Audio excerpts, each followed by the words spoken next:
Chapter 285. Huimao walked around the robot and flicked his ears. That's not right.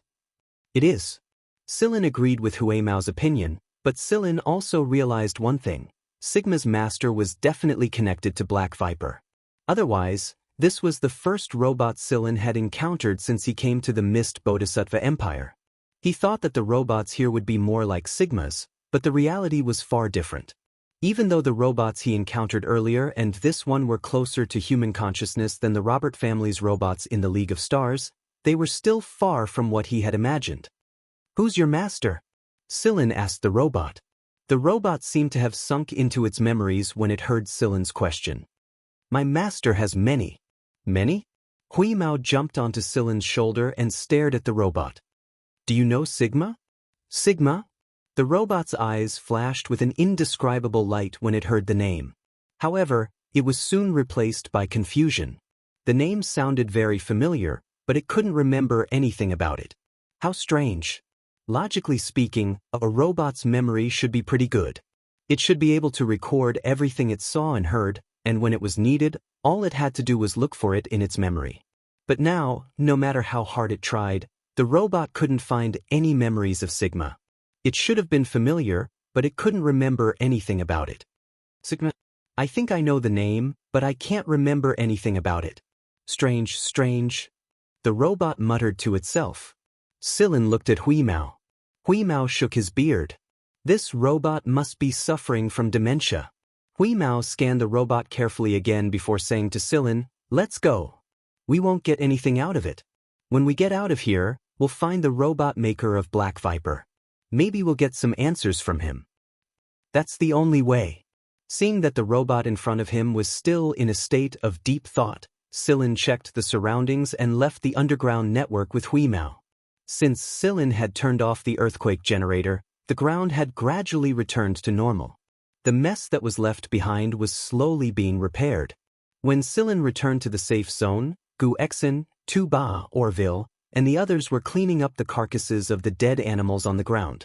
Those that needed to be burned were burned, and those that could be made into meat were kept. After all, they still had to stay here for more than 10 days. They couldn't go without food. The wild beasts that were shot with poison bullets couldn't be used as food. Every time they were hauled away, a detector would be used to inspect the wild beasts. It was a detector Neo had made on the spot, and it was set according to Neo's own standards. If the limit was exceeded, the meat would have to be discarded, no matter how delicious it was. On the other side, Heido, Huali, and Mond were chatting with a couple of strangers. Neo's unhappy face was displayed on the screen Heido was holding. Needless to say, someone must have come to seek cooperation. There were 2 Black Viper members there, and they probably didn't come here together. There were also a couple of strangers with them, and they all looked pretty strong.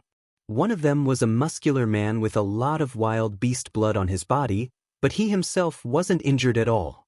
It all started during the earthquake. At that time, everyone was busy fighting the vicious beasts, shooting the white mice, and cleaning up the area. Heido, who was in the safe zone, was keeping an eye on the defense system. It was at that time that Heido received a call request on her metal chain. The person who requested the call was also someone who knew the ropes. From the moment Heido agreed to the call, the person knew that Heido's location was relatively safe. The feedback from Heido provided him with a lot of evidence. Therefore, the person led a couple of other people who had been tossed here just like Sillin and the others. Heido didn't know what to do. This was Neo's territory after all. Before she could clarify things with the person, her metal chain lit up again. Another person had requested a call. Heido had a good personality, and her professional knowledge was great. That was why everyone in Black Viper's territory was willing to contact her instead of spitting on Neo and Mond. Black Viper's thoughts were unimaginable. Sometimes, they were twisted to the point where they looked like they lacked a brain. People like them would start a war of words whenever they ran into each other. For example, Neo was currently spouting nonsense to the people outside through Black Dough's communicator. It was rare that Mond was on Neo's side this time. Therefore, one crazy person and another crazy person were basically idiots. Anyone would have wanted to slap them with their shoes if they heard the words coming out of their mouths. The faces of the people who weren't Black Viper were twitching a little. On the other hand, Black Viper's two local specialties were able to calmly find grammatical errors in Neo and Mon's sentences. Not far away, Erdy and another person who came with Orville were happily exchanging insults with each other. Normally, they were the ones who would vomit blood in anger, but when they saw these two crazy people fighting against the outside world, they felt like their stomachs were cramping up from laughing. When Heido saw Silin's figure, she ran towards him like her savior. "Heido, please don't move your bracelet when I'm talking. You're putting me in a difficult position." Neo started complaining again because Heido had moved her bracelet away while he was in the middle of a molecular argument. Now, the screen was moving so that Neo couldn't see her face from the other side. Instead, he was looking at Silin. Heido couldn't care less about comforting Neo right now. She cut off the communication link and explained the situation to Silin. Both parties were surprised and curious by Heido's behavior. Then, they looked at Mond and Huali, the two native Black Viper clansmen. They completely agreed with Heido's actions. Why was a person who wasn't Black Viper able to make these Black Viper clansmen with different personalities agree and obey their orders?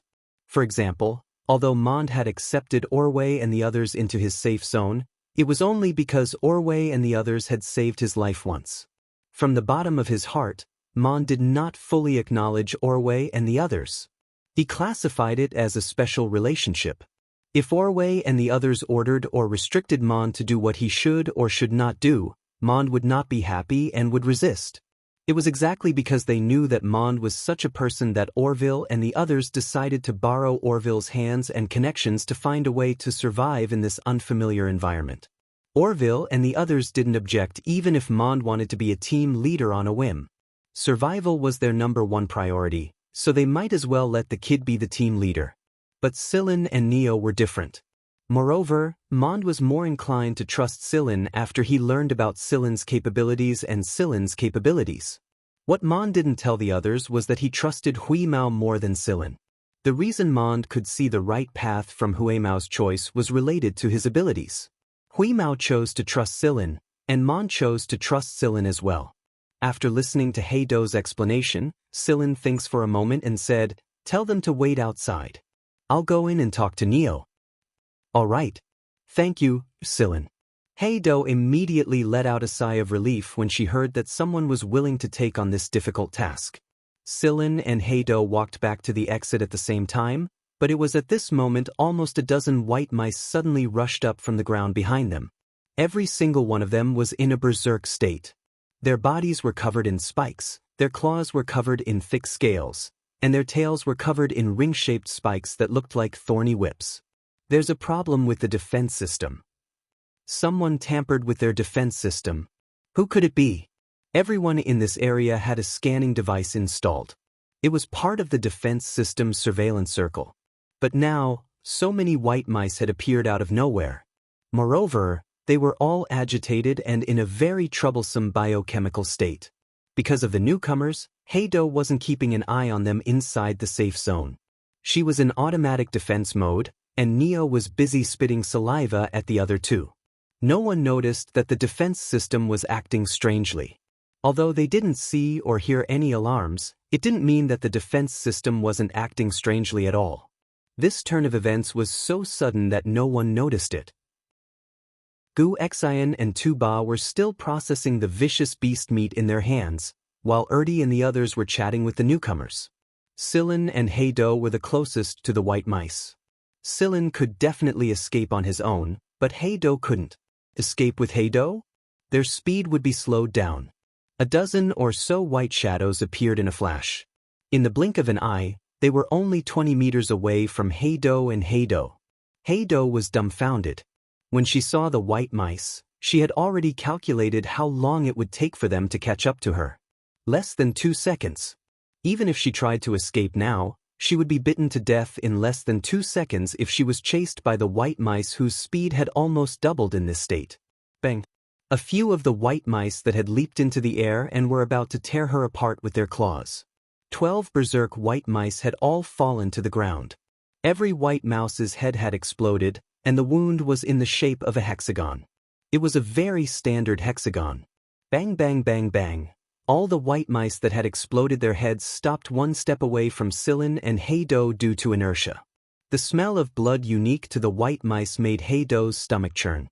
It wasn't just a symptom of being overly frightened, it was also the smell. Heido couldn't help but vomit. Gu Xian and the others were still holding their guns. They didn't have time to shoot, or they didn't hit their targets after firing. The berserk white mice were too fast, and their defense was too good. As long as they didn't hit their target, they would be completely ineffective. Looking at the dead white mice on the ground and the wounds on their heads, they knew that none of this had been done by them. The group looked at Sillin as if they were looking at a ghost. Mon's jaw almost dropped to the ground. He's a monster, absolutely a monster. They didn't even see what happened. All they heard was a bang, and then the heads of the 12 white mice bloomed. It was a hexagonal flower no less. Sillin stood in the dead silence with a white gun in his hand. The gun was very strange. It wasn't big, but its proportions were different from a normal gun's. It was hard to imagine that this gun was the cause of such a scene. Those were 12 rats in a state of agitation. Even Gu Xian couldn't guarantee that he could kill them in one shot even if he was fully prepared, let alone 12 of them at the same time. Sillin looked at the white gun in his hand. There was an emblem and an S on the gun. It was Guan Feng's Purgatory Thunder Snake S. As expected of Guan Feng's proudest creation, it was also the gun with the greatest damage in the Purgatory Thunder Snake series. Sillin sighed in his heart. A great man's temper was the same for a gun. The stronger a gun was, the harder it was to control. If one were to describe this gun in human terms, it would be a freak among humans. Not everyone could tolerate its temper. Sillin looked at the blood slowly dripping down his hand.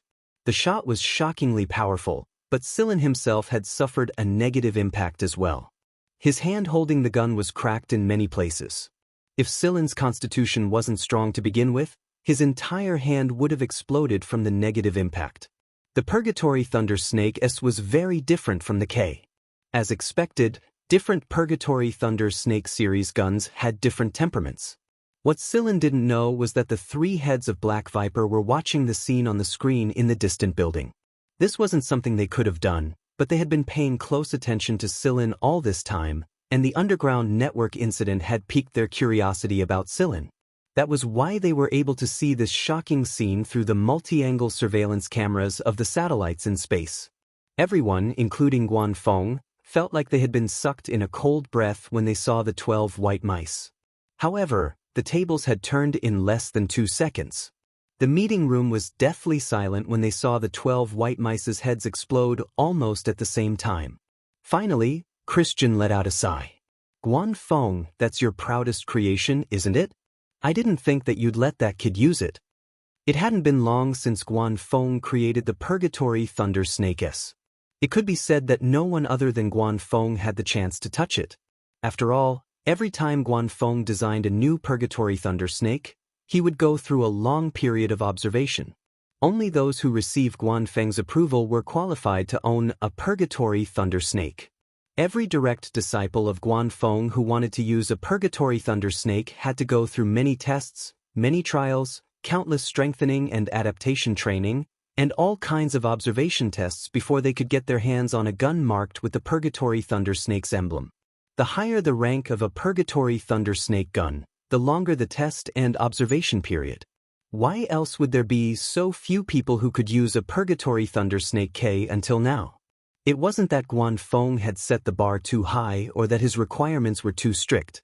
It was because the Purgatory Thunder Snake gun's characteristics determined that it had high standards for its user. The Purgatory Thunder Snake was very destructive, but at the same time, it was no different from suicide for those who didn't have the ability to use it. It was exactly because they understood this that they were impressed by Guan Feng's unusual treatment of Sillin and his boldness. If a student like Sillin didn't have the ability to use a Purgatory Thunder Snake S, wouldn't he have no place to cry if he was accidentally shot by a bullet? Everyone looked at Guan Feng with such thoughts in mind, but they didn't realize that Guan Feng himself was shocked. Guan Feng rubbed his forehead with a smile when he saw everyone looking at him. His fingers were still a little cold. He was probably scared by that little bastard Sillin. Although he had told Sillin to keep the gun, Guanfeng really didn't think that Sillin would actually use it. It was because the gun hadn't been perfected at all. At the time, Guanfeng had clearly told Sillin not to use the gun. The gun wasn't finished yet, and it could easily cause a suicidal effect. How could Sillin not know this when he was using the Purgatory Thunder Snake K? Of course he knew. If it wasn't for the fact that Sillin had taken out 12 white mice in the blink of an eye, Guanfeng would have used his personal means to contact Sillin and organize the little bastard who didn't know how big the universe was to use S on him. At the time, Guanfeng had placed 3 booby traps on the blueprint. He had intentionally left them there so that anyone who tried to use an S without his permission would suffer the consequences of their own actions. That way, the shooter would be the one to suffer the consequences of his own actions. No one knew how scared Guanfeng was. Even his fingers were cold right now. However, if Sillin was able to successfully take out the 12 agitated white mice with the Purgatory Thunder Snake S, then he must have perfected the gun. Sillin did have the talent to understand the parts that needed to be perfected after looking at the flawed blueprint. Of course, perfecting a gun was one thing, and succeeding in it was another. One of the high standards of a Purgatory Thunder Snake user was that the user had to be calm and capable of calculation. Every time a new model of the Purgatory Thunder Snake was born, the user's calculation ability would increase to a higher level. The S-series was especially demanding. Was the guy's brain really that big to be able to complete such a huge calculation in an instant? That was 12 white mice we're talking about. Every additional target doubles the amount of calculation required. What kind of brain does one need to have to do that? Shooting at more than 10 targets at the same time was completely theoretical. Guanfeng was conceited, but he couldn't hit 12 targets in one shot even if he was the one doing it himself. The Purgatory Thunder Snake Model K was fine, but Guanfeng could only prove that the Model S was reasonable in theory. Truth be told, Guanfeng didn't think that someone would be able to do it so soon after the Purgatory Thunder Snake Model S was born. Guanfeng didn't even have time to sigh when he saw Sillin take out a knife and start skinning the white mice. Guanfeng nearly choked on his breath. Due to the huge amount of calculations required, the instantaneous high energy consumption of the brain would cause the shooter to become dispirited or unconscious due to insufficient energy supply to the brain, and there might even be life-threatening situations. But look, that little bastard was still alive and kicking, skinning the white mouse biochemical beast. Sillin had no idea how many times he had scared Guanfeng with his actions.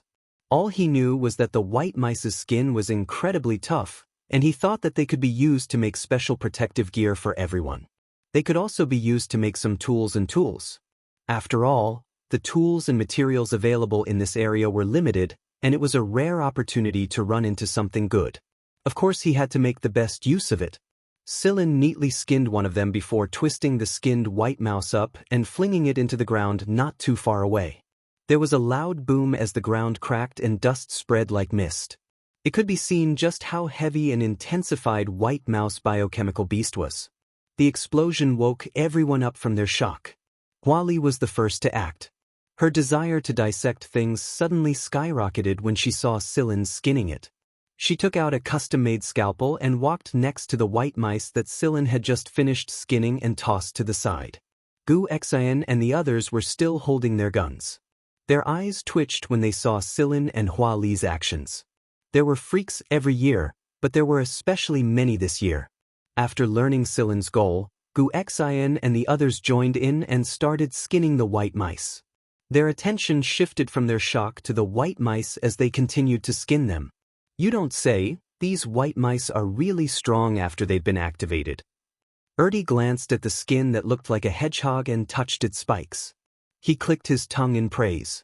If they were stuck in a crowd, they'd be skewered right away. Mond was ready, but he couldn't catch mice with his hands.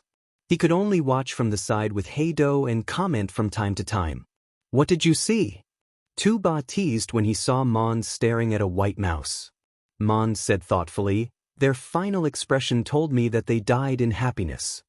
Which means that they were killed before they could have any other thoughts. Gu Xen pulled at the hexagonal hole in the white mouse's head and pulled at a few of its whiskers that looked as hard as spikes. He then revealed the white mouse's teeth. Hey, take this and I'll use a tooth as a dagger, Gu Xian said to Tuba. Tuba didn't give it to him, but he managed to cut off a few of the teeth himself.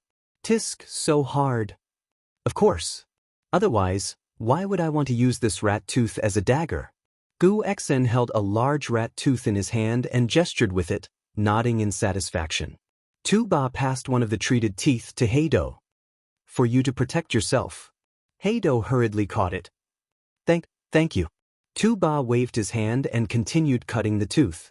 Neo finally couldn't hold back any longer. He came out to witness the spectacle and collect some samples for research. The 12 white mice's protective skin was soon peeled off, leaving behind only their smooth flesh. However, this flesh was inedible. After being activated, the white mice's toxins multiplied and became even more toxic. More unknown toxic proteins were produced, and these randomly synthesized proteins were exactly what Neo needed. The white mice's flesh gradually changed from a faint reddish-brown to a deep reddish-brown, then brown, and finally black. The change was quick and obvious, just like the flesh of an apple exposed to the air. He sprayed some chemical on the white mice so that the dust wouldn't carry active toxins and spread to the surroundings. Then he took out a 1,000-degree incendiary bomb and burned the white mice to ashes. The reason Silin was able to deal with the white mice without fear was because he knew that there was no longer any threat in the vicinity. The signal Hui Mao had detected had already escaped. However, Hui Mao remembered the signal. Since the other party was playing dirty, he would definitely pay them back double. After dealing with the white mice, Silin had Gu Xian and the others move the items back. He had a chat with Neo and the newcomers. In reality, the newcomers had only come to test the waters, but after they saw Silin instantly kill the 12 white mice, they had already made a clear decision. Working with an expert would definitely increase their chances of survival. Although there were a few lunatics here, they had to admit that this was the best place to work at this stage of the game. Now, they were speaking to Silin in a different tone. They were less aggressive and showed their sincerity. Silin thought for a moment. Neo's safety zone couldn't hold any more people. Although it still had space, it was easy to get into trouble if there were too many people. Moreover, judging from the two idiots bickering just now, they would probably fight every day if they worked together. In the end, Silin made a suggestion. He told them to move to the perimeter of the safety zone. Since they were working together, they could help each other out if there was any danger. The other party had some technology that could strengthen Neo's safety zone's defense network once more. This way, there wouldn't be another incident like the one just now. Thankfully, it was Silin. If it was anyone else, they probably would have been torn to shreds by the white mice's biochemical beasts. The two newcomers had a portion of their safety zones that could be moved. If they moved together, they would be able to build a new safety zone with a little more expansion. It would be closer to Silin's group, and they wouldn't have to deal with Mond and Neo as reinforcements either. Why wouldn't they do it? Even Silin had sent people to help build the new safety zone. It wasn't like Gu Xian and the others could just sit around and do nothing. Gu Xian even knew two of the newcomers, so they communicated with each other for a while. Just like everyone else, everyone knew nothing about this place. They had all learned this information from the Black Viper tribe. Silin used the materials the newcomers provided and discussed the problem of the defense system with Heido. They incorporated the technology provided by the newcomers and built some physical defenses both underground and above ground. The surveillance range was expanded a lot, and the concealment methods were improved as well. On the 20th day, the three people gathered at the meeting room's light screen were quite eye-catching. If there are no surprises, it should be those three, Gu Chang'an said. No matter who the other two candidates are, Silin is the only one who can take over Guan Feng's position. Christy Lang's eyes flashed as he stared at the screen. Shikai hadn't said a word this entire time. He had been especially quiet ever since he received the information from the underground network's robots. Chapter 286. When there was a first, there would be a second. When Silin's safe zone was established not far away from Silin's safe zone, more listeners came over to request permission to build a subsidiary safe zone around Silin's safe zone. One had to admit that Neo's safe zone was located in an excellent location. It had survived several natural and unnatural disasters without a scratch. Of course, everyone understood in their hearts that a lot of people valued Silin's group's comprehensive abilities. Look at the configuration of their surroundings, look at the bullets they used to kill the white mice's biochemical beasts, look at the equipment they were wearing. Even an idiot would know that there was a highly skilled person overseeing this place. This place was different from the outside world. Everyone who came here did not have anything in their hands. It could be said that they had returned to a primitive environment after a night's sleep. Only in this kind of environment could Silin's wealth better be displayed. No one would be able to beat Silin's group, be it openly or secretly. Apart from a few temporary groups from other places, there were also a few people who hadn't split up yet. They were interested in joining after hearing about the situation here. The more people there were, the harder it would be for the vicious beasts to set foot on the mountain. Every person who came here to take this test had taken countless lives. They were all ruthless characters. Everyone knew that their chances of survival would be higher if they stuck together in an environment like this.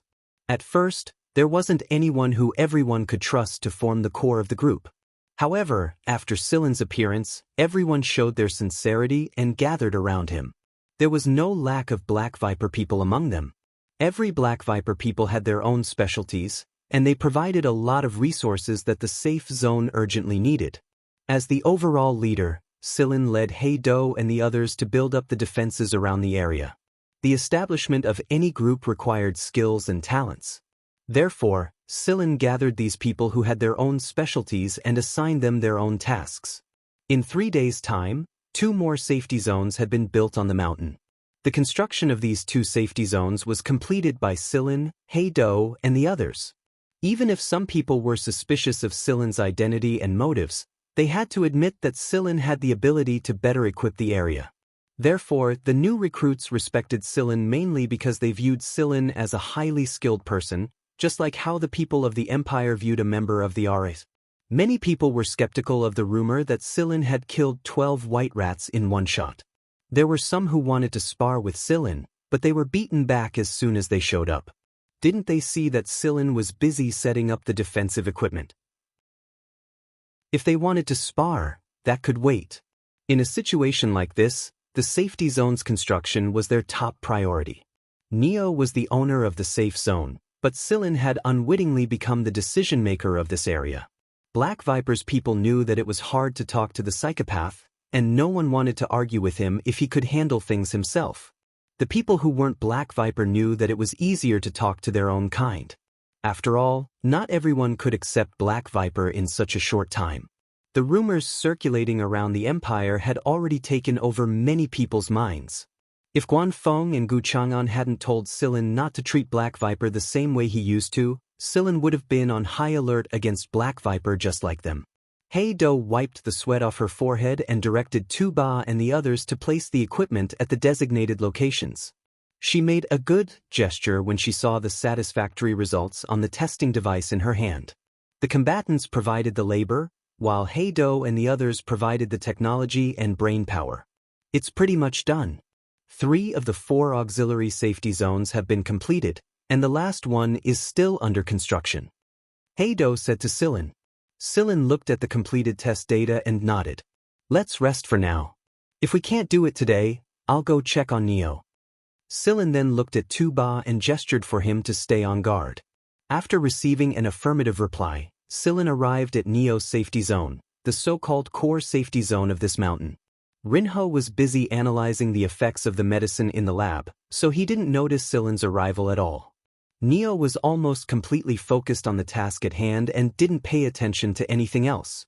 Other than Neo, Silin also had permission to enter the lab.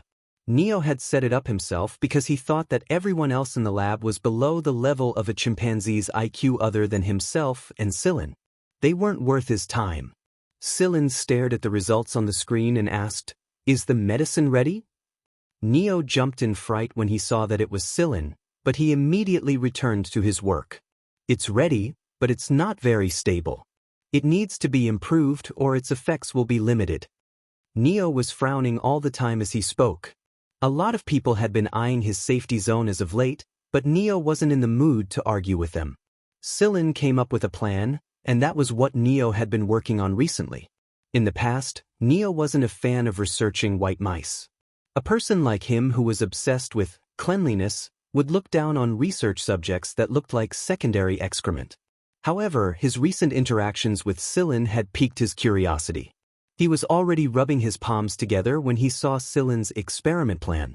He even boasted that he could complete it in 3 days. But to his surprise, he still hadn't succeeded after 3 days. Although the medicine was ready, it wasn't as effective as he imagined it to be. Therefore, in Neo's eyes, it was a failure. As the saying went, the more frustrated one was, the braver one became. Neo was a one-track mind when it came to this kind of work. Unless he succeeded, he would put everything else aside and focus on this one. Is the molecular formula the same as the theoretical one? Silin asked. After he gave Neo the experiment plan, he had been busy arming the safety zone with Heido and the others. He didn't ask about the progress or results of the experiment. Neo brought up the molecular diagram of the medicine and pointed at 3 spots. These 3 spots aren't stable enough, and the molecule can't be folded to the theoretical effect. I've made a few modifications. Neo moved his fingers and brought up another diagram. This is the modified one. 2 spots have been resolved, and the stability has been verified. However, there's still 1 spot that isn't working. Silin and Neo worked together in the lab for an entire night and finally came up with a stable theoretical molecular diagram the next morning after combining the results of the analysis and the sequence of the active macromolecule with the 4th-order structure diagram. The new molecular diagram was much more stable than the previous ones, and they were very satisfied with its efficacy. It's finally done. Neo started recording the experiment. It was his habit. Silin used the synthesizer to synthesize a portion of the finished product and said to Neo, "Get some rest after you're done." Even with Neo's weak physique, he hadn't rested for more than 3 days. He didn't like to inject hormones or nutrient fluids to maintain his stamina, so he only ate some food irregularly. His complexion didn't look too good, but he couldn't hide the obvious relief and joy he showed after the experiment's success.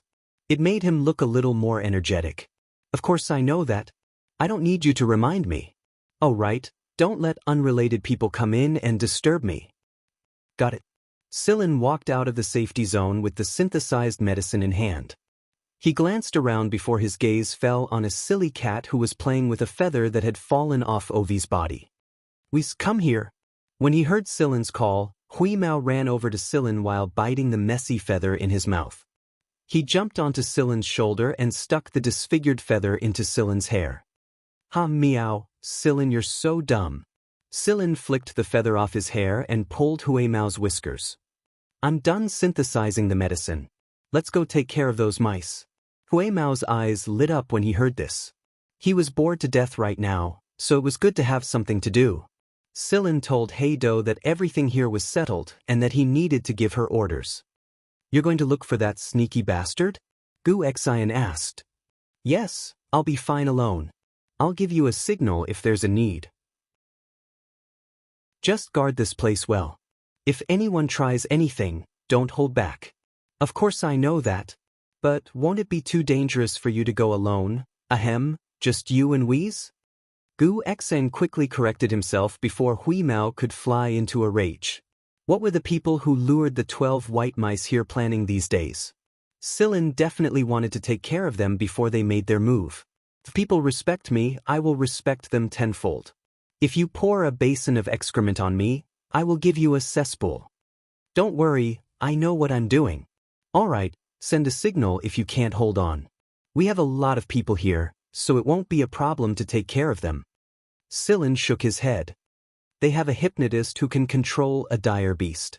It won't be easy for us to take care of them." Although Gu Xian didn't know what Silin was planning, he knew that Silin was a resourceful man. He stopped asking and smiled. "I really want to know what happened to them." "No problem. If everything goes well, I'll send a signal to you guys and let Heido receive the image. You'll be able to see what happens to them. We can also use this as a warning to those who have ulterior motives." Gu Xian shivered. He hadn't known Silin for very long, but his evaluation of Silin was already very high. Even Tuba and Ertie were very wary of Silin. This young man was always full of surprises. "All right, I'll wait here for the good news." Silin and Huemao's departure didn't attract too much attention. The construction of the safe zone was still going on. Although there were only 5 days left until the deadline Guanfeng gave them, no one would stop the construction even if it was just 1 day. Every second spent on the safe zone was a chance for them to survive. At another place a bit further away from Neo's safe zone, Silin and the others' new detectors wouldn't be able to detect them. There were 3 people here, and one of them was the person who tricked Silin and the others back then. The other 2 had been brainwashed, or more accurately, deeply hypnotized. It was a type of hypnosis that was forbidden by the Empire. In other words, a person who was hypnotized by this method would become demented even if the hypnosis was lifted. They would never be able to return to normal. All of their memory cells would be erased, and their old memories would be forcefully replaced with new ones. They would be completely under the control of the hypnotist. The hypnotist had retained the 2 people's skills and memories, so they could use their original skills to fight their enemies just like before. Everything else, however, wasn't their own. Silin asked Heido to investigate this place, and it turned out that there were a lot of Black Viper's men in this area. These 2 people probably weren't Black Viper's men. Other than these 2 people, there were also some alien beasts, white mice, and high-rank biosoldiers around them.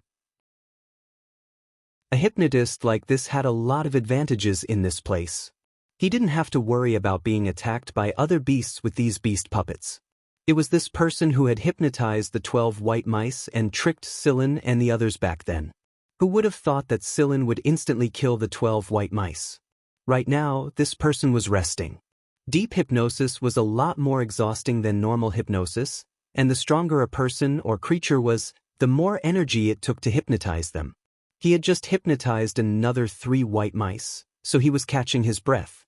The expansion of Celine's safe zone had already made a name for itself in this large region. Many people had chosen to seek refuge and cooperate with them, but this hypnotist wanted to take that safe zone for himself. He was prepared to arrange an attack with puppets and monster puppets, then hypnotize the core personnel there and take over that place. Silin and Huimao had split up before they arrived here. They had already released the newly developed drug in a large area with this area as the center. This drug had a special inducer that would excite the white mice and biochemical beasts and lead them to the source of the drug. The net had been cast, and all Silin could do now was wait. Using beasts to control beasts was the best way, wasn't it? Due to the changes in the brains of the hypnotized white mice, they wouldn't react to the drug. Therefore, they just sat there quietly. They didn't react to Silin's drug at all. Since the drug was specially made to target the white mice, the biosoldiers and beasts didn't react in the slightest. The hypnotist trusted his pets, so he just sat there and rested. Huimao's ears twitched, and he signaled to Silin, "They're coming." Silin had also noticed the movement coming from afar. He and Huimao hid there quietly to observe the hypnotist's movements. Finally, the white mice and beasts that had been hypnotized into puppets began to notice something and issued a shrill warning. The hypnotist woke up. He looked around and took out a gun that he had obtained from one of the hypnotized people. He stepped back and let the puppets protect him. There was a cave behind him. If the puppets couldn't hold on, he would close the cave. He had to survive this crisis first. If the puppets were killed, they could be hypnotized again. He wasn't worried about that. At most, he would just have to spend a little more energy. The first white mouse was running toward him. It was obvious that it had been hypnotized. The hypnotist looked at the excited white mouse and frowned. He could tell that the white mouse wasn't hypnotized, but why would such an agitated white mouse run toward him? No matter what, he had to get rid of the white mouse first. The hypnotist ordered the 3 puppet white mice to deal with the white mouse. The 3 white mice didn't disappoint him. Soon, amidst the white mouse's screams, the first white mouse was bitten to death by the other 3. However, this was just the beginning. White mice started appearing one after another, and their numbers were increasing. It wasn't only because of Silin's drug, but also because of the sharp screams of the white mice from both sides. The screams were like a catalyst for the drug, causing the white mice behind to become even more excited. Their bodies expanded and they ran even faster, as if they couldn't wait anymore. Silin gave Hui Mao a look. Hui Mao received the order and sent a message to He Do, who was far away in the safe zone. In the safe zone, after He Do received the signal from Hui Mao, she took out a projector and transferred the signal. The image shown on the projector was the scene Hui Mao saw. The puppeteer panicked when he saw the increasing number of agitated white mice. He couldn't understand why this was happening, so he sent out all the biochemical soldiers and the 20 or so hypnotized white mice, leaving only the 2 brainwashed people to protect him at the entrance of the cave. The biochemical soldiers and beasts were completely defenseless against the white mice in this state. A few biochemical soldiers were torn apart by the white mice, and with a few stomps of their large claws, they were turned into meat paste. What caught everyone's attention was the battle between the white mice and their biochemical beasts. Both sides were agitated white mice, but since they had been hypnotized, it would affect the potential of the white mice. Under the condition of excessive agitation, the natural white mice were more skilled than the hypnotized ones. In the beginning, the hypnotized white mice had the advantage due to their numbers, but slowly, more and more white mice gathered from other places. 10, 20, 30. The scene of the white mice biting and tearing each other sent chills down everyone's spines. These guys were indeed excellent biochemical beast weapons. The collisions, bites, and kicks caused the spikes on their bodies to shoot everywhere. The surrounding stone walls were already covered with a layer of broken spikes. The situation gradually became one-sided. The hypnotist decided to hide in the cave. Before he went in, he felt something hit him, but since he didn't see any injuries, he didn't pay much attention to it. What he didn't know was that the thing that hit him was a soft bullet shot by Silin that was filled with drugs. When the soft bullet hit the hypnotist, it broke and released the drugs, causing them to stick to the hypnotist's body. Therefore, the white mice that came one after another only had eyes for the hypnotist standing in the cave. The hypnotist ordered the 2 puppets to block the cave and retreat into the depths of the cave. However, the digging ability of mice was not to be underestimated, let alone the white mice that were in such a state. After the white mice finished dealing with the puppets, the biochemical beasts began to dig into the hole. Hui Mao took the opportunity to sneak into the cave. After all, it had a difficult task: live broadcast. Chapter 287. There was no lighting in the cave, and no light shone in, but in Hui Mao's eyes, it was extremely clear, so the signal received by He Do was also very clear. Because it was so clear, every detail could be seen clearly, and it even made people feel like they were there. Ah Shou and He Do's faces turned pale. Although the others were used to seeing blood, they still felt their scalps tingle when they saw so many agitated white mice swarming toward them. At the same time, they became more and more afraid of Silin. Perhaps everyone could not have a specific estimate of Silin's individual combat effectiveness, but Silin's ability was indeed admirable. Some people like Gu Xen might have guessed the means Silin used, but others who did not know Silin could not figure out what method Silin had used to make these white mice deal with the hypnotist. It was exactly because Silin, He Do, and the others had been guiding the construction of the safe zone and defense system for the past few days that a lot of people thought that Silin was an expert in this field. However, they didn't realize that Silin was also an expert in the field of medicine. He might not be the best, but compared to the people here, Silin could be considered a highly skilled person. A powerful hypnotist can hypnotize people with every move. Magic's hobby is to directly turn people into his puppets, so his hypnosis is strong and overbearing, completely irreversible. If you don't want to be hypnotized by him and turn into a fool, you must have a stronger willpower than him, or else you won't be able to resist it, and the result will be the same as those 2 people, Gu Xian whispered. The hypnotist was called Magic, and Gu Xian knew him. Although he had never met him before, he had seen information about Magic from some secret files. Magic was also on some lists of the military and was classified as a dangerous person. Looking at the bloody bodies of the 2 puppets ordered by the hypnotist Magic to intercept the white mice, everyone present felt a chill. 2 of them had encountered Magic before. One of them avoided it because of his stronger willpower, and the other escaped because of the help of a temporary companion. So, their experience was the most intense. Inside the cave, the white mice that pounced on him didn't show any change in expression even after their arms were broken. They still followed Magic's orders. The puppets that blocked these white mice were gradually devoured clean. Magic opened the previously dug escape hole and ran outside, but he didn't expect to see two white mouse biochemical beasts running toward him just as he poked his head out of the hole. Magic was desperate. At this time, he couldn't calm down to hypnotize the white mice. He tried, but the result gave him a splitting headache. After all, such a strong and irreversible hypnosis method had side effects. Magic hadn't fully recovered, and he was forced by the situation. His mind was in a mess. Inside the cave, a white mouse biochemical beast had already rushed over while stepping on the puppet's bloodstains. Magic pulled out his gun and started firing, but a gun and bullets of this caliber were nothing more than tickles to the agitated white mouse. Even though Magic's hypnosis was amazing, his marksmanship was trash among trash. He clearly wanted to shoot the white mouse biochemical beast's glowing red eyes even in the darkness, but the bullet hit the white mouse's toe scales instead. The gray cat was crouching on top of a protruding rock at the top of the cave as it watched the live broadcast, shaking its beard. Magic roared as he fired indiscriminately, like a final vent in despair.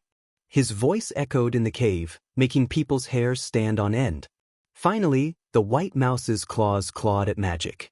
If it was just someone else, the white mouse biochemical beast would at most bite them and eat them, instantly ending the prey's life.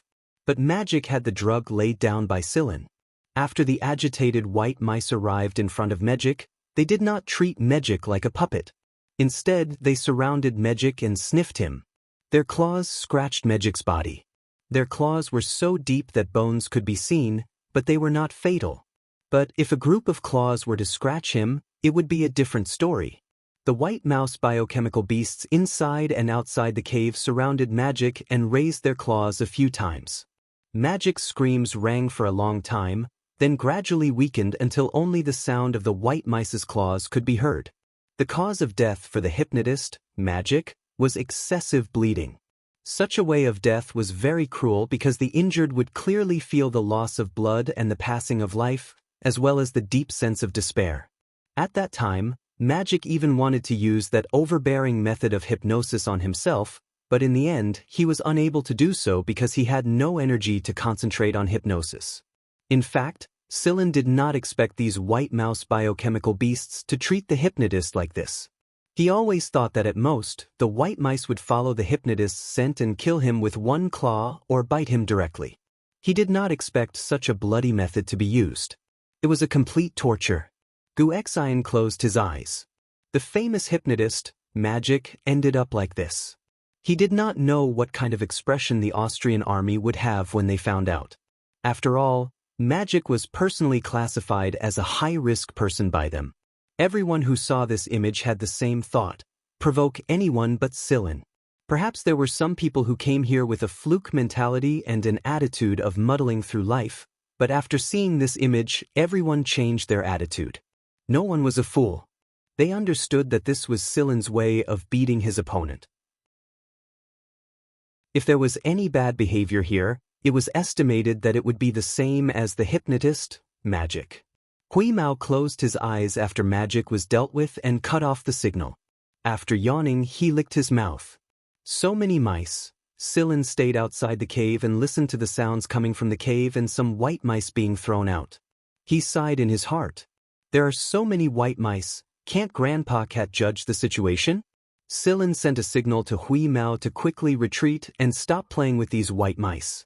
After playing with the white mice inside the cave for a while, Huimao slipped away. If Huimao used all his strength to run away, even the agitated white mice wouldn't be able to catch him. Silin shot another 3 soft bullets containing drugs into the cave. After all the white mice had entered the cave, he threw a couple of time bombs inside. Silin let out a temporary sigh of relief when he heard the explosion and the mushroom cloud rising from the other side after running far away. He had taken care of the hypnotist as well as some lab rats. The time bomb he made with those precious materials was not wasted. He looked at Huimao, who was licking his claws on a tree branch. There were still bits of the white mice's spikes next to his mouth. Remember to wipe your mouth clean too. Got it. Inside the distant building, Guanfeng and the others praised repeatedly when they saw the disappearance of the white mice's signal and the image taken by the satellite array. Guanfeng, you're a good teacher, Christy Lang said. Guanfeng curled his lips. Good teacher my ass. I haven't even met that little bastard for long, how am I supposed to teach him? At most, I'm a talent scout who can recognize talent. Should we put those things over there? Someone asked. Christy Lang thought for a moment before drawing a circle around Silin's area. There's no need to release them here. We'll proceed with the original plan elsewhere. So we're just going to leave this area? Whatever, it's a waste of resources anyway. Silin is the only one here. We'll follow the original plan for everyone else. All right. Gu Chanyan smiled when he heard Christy Lang's words. If I didn't know better, I would have thought that you were the one who recommended Silin. Christy Lang didn't get angry. There's no helping it. There are too few people who can take over this position. That's true. However, we can't say for sure whether or not that kid can officially take over the position. The three heavyweights fell silent at the same time. It was true that the final candidate had to be approved by an important decision-maker before he could take over. That person was the true ancestor of Black Viper. After Silin returned to the safe zone, everyone's attitude towards Silin changed noticeably. This was especially true for the newcomers. In the past, they could joke around and punch each other without any scruples, but now they were much more careful. There was no need to offend this fiend because the deadline wasn't far away. What surprised Silin and the others was that the last few days were very peaceful. Most of the white rats had been taken care of at the cave, and the remaining white rats, bioweapons, and ferocious beasts couldn't even take a step forward in front of them. The gray cat rolled from the top of the mountain to the bottom of the mountain out of boredom, teased the wild beasts for a bit, and then climbed up the cliff to bully the great eagle Mercury. This caused Mercury to fly desperately into the sky whenever it saw the gray cat. Thank goodness this cat didn't have wings. What would happen if it did? After Silin and Heido finished setting up the defense network and discussing Neo's incomplete experiment plan with him, the last few days finally came to an end amidst everyone's confusion and worry. The timetable was based on Silin and the others. The 30-day deadline Guanfeng mentioned was actually Silin's 30th day since he arrived at the safe zone. On this day, a couple of huge spaceplanes flew into the safe zone and landed. The people inside them were all robots with human appearances. Black Viper's people had nothing to worry about. They had another spaceplane to receive them, and these spaceplanes would move their labs and workshops away from the safe zone. Silin was the first to step onto the spaceplane. Guxin, Tuba, Guxin, and the others followed behind him. When the spaceplane flew them out of the area and back to a cluster of buildings, Silin separated himself from the others. Unlike everyone else, Guanfeng drove the flying car directly to pick him up. He picked up White Knight on the way. Unlike Silin, White Knight's body was covered in wounds. He wasn't the only one. Everyone on the spaceplane he was on looked a little worse for wear. In fact, White Knight wasn't the only one. Silin's group wasn't the only one. Guanfeng smiled when he saw Silin's puzzled look. You're different from them. How so? Different roles, different positions, and different requirements. Silin raised an eyebrow. Take over? Guanfeng raised his hand and smacked Silin's head. Don't look like I don't like it. It's a good thing. To be honest, the nobles wouldn't dare offend you even if you didn't have the Gen family backing you up. You can send your people to deal with anyone who offends you. Silin and White Knight completely ignored Guanfeng's words. Is this how you teach a student? Where are we going? Silin asked. Somewhere. Of course. Silin rolled his eyes on the inside. We need to contact Nikki and the others first. There's no need. I've already told them. You seem to be prepared for everything. That's not it. It's just like how I didn't expect you to kill those 12 white mice with the Purgatory Thunder Snakeus. I was so scared that I broke out in a cold sweat. I even had to force myself to calm down and talk nonsense with those old guys. Guanfeng was both displeased and proud at the mention of that incident. He had never felt so many different things at the same time in his life. White Knight's eyelids twitched. Purgatory thunder snakes. 12 white mice. He knew very well that the white mice weren't any weaker than the monsters that appeared later. But what did Guanfeng just say? Kill 12 white mice? White Knight was truly shocked. He thought that Sillin wouldn't run into much trouble since he looked fine, but it seemed that things were different. Guanfeng led Sillin and White Knight all the way to a port. This port was different from the one Sillin landed at. Although most of the passengers were robots, there were some humans here as well. Judging from their appearance, they weren't ordinary people and probably held a lot of weight in Black Viper.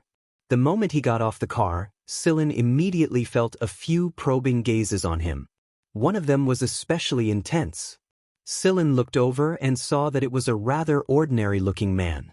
He didn't have much of a powerful physique, but the machine language coming from his body was very obvious. Sillin could tell. He wasn't a robot, but he was giving off a mechanical signal. Hui Mao crouched on Sillin's shoulder and wagged his tail. He told Sillin in private, "This man has a signal similar to Sigma's." This meant that the man in front of them was the one they were looking for. But now wasn't the time. After Sillin and White Knight got out of the car, another flying car swiftly landed and came to a steady stop. The man who walked out of this car looked like White Knight. He looked a little ragged, but he exuded a strong aura. Although he had withdrawn his killing intent after the battle, he still exuded an inexplicable and awe-inspiring aura wherever he went. It was obvious that Wheeze and Sillin weren't the type of people who would show respect. Wheeze's tail was wrapped with a feather it had plucked from Mercury's body before it separated from its body. When it swung its tail, the feather would brush against Sillin's hair. Therefore, while everyone else was trying to create a serious atmosphere, the man and the cat were swinging his tail and fiddling with the annoying feather. He completely ignored the few heavyweights present at the scene. "Aya, it's you, old man." Hui Mao pointed a paw at Gu Chang'an, who was being pushed over by Chiu Su, and shouted. Gu Chang'an was still sitting in the wheelchair. Sillin didn't understand. He was a man with both legs and feet, so why was he sitting in a wheelchair all the time? Did people in Black Viper all have weird habits? Because the atmosphere was quite serious, it was very quiet here. Other than some mechanical sounds, there wasn't much movement. Hui Mao's shout was quite loud. "Old man?" Gu Chang'an, one of the 3 giants of Black Viper, was actually called an old man by a cat with a very mocking tone. Therefore, after Hui Mao's shout, everyone present looked at Gu Chang'an. Even the person with the strong aura just now was full of surprise. Gu Chang'an wasn't angry at all. He reached into his pocket and took out a bag of dried fish. He waved at Hui Mao. "Kitty, come here. This is the freshly made dried fish." Everyone, Hui Mao raised his head. "You want to bribe me with just a bag of dried fish?" Although he said that, the cat had already jumped out and ran to Gu Chang'an in a few steps. He raised his paw and scooped the bag of dried fish into his arms. He even found a comfortable spot on Gu Chang'an's leg and started eating. Sillin covered his face. "This is so embarrassing." This was supposed to be a serious occasion, but Hui Mao's interference made things a lot easier. Guanfeng chuckled and spread his hands at Christy Lang and the others, indicating that it was completely normal. Ignoring the cat issue, Christian Lang sent Sillin, White Knight, and the man called Hadar over to him. "Do you 3 understand the positions you're going to take over?" White Knight nodded, Hadar nodded, and Sillin shook his head. Christy Lang explained the situation to Sillin with rare patience. There were 3 leaders of Black Viper, and each of them was responsible for their own domain. For example, Guanfeng was responsible for academics and was more active in the open. White Knight was taking over Gu Chang'an's position, and the people he came into contact with were similar to them. Hadar was taking over Christy Lang's position, a position that was responsible for decision-making and coordination. They hoped that Sillin could take over Guanfeng's position. Sillin didn't say anything. "What do you mean by similar to them?" Sillin was very confused by this sentence. "You want to know the answer? Go find out for yourself. You'll know everything about Black Viper there," Gu Chang'an said from his wheelchair. A space plane descended from the sky while they were talking. When the cabin door opened, Sillin saw a young man. He had seen him before at AFI, but he didn't know who he was. After this young man appeared, All the important figures of Black Viper in Christy Lang's group saluted him. The young man also saluted Christy Lang and the others in a different way. "He will lead you to the rest," Christy Lang said. "For what?"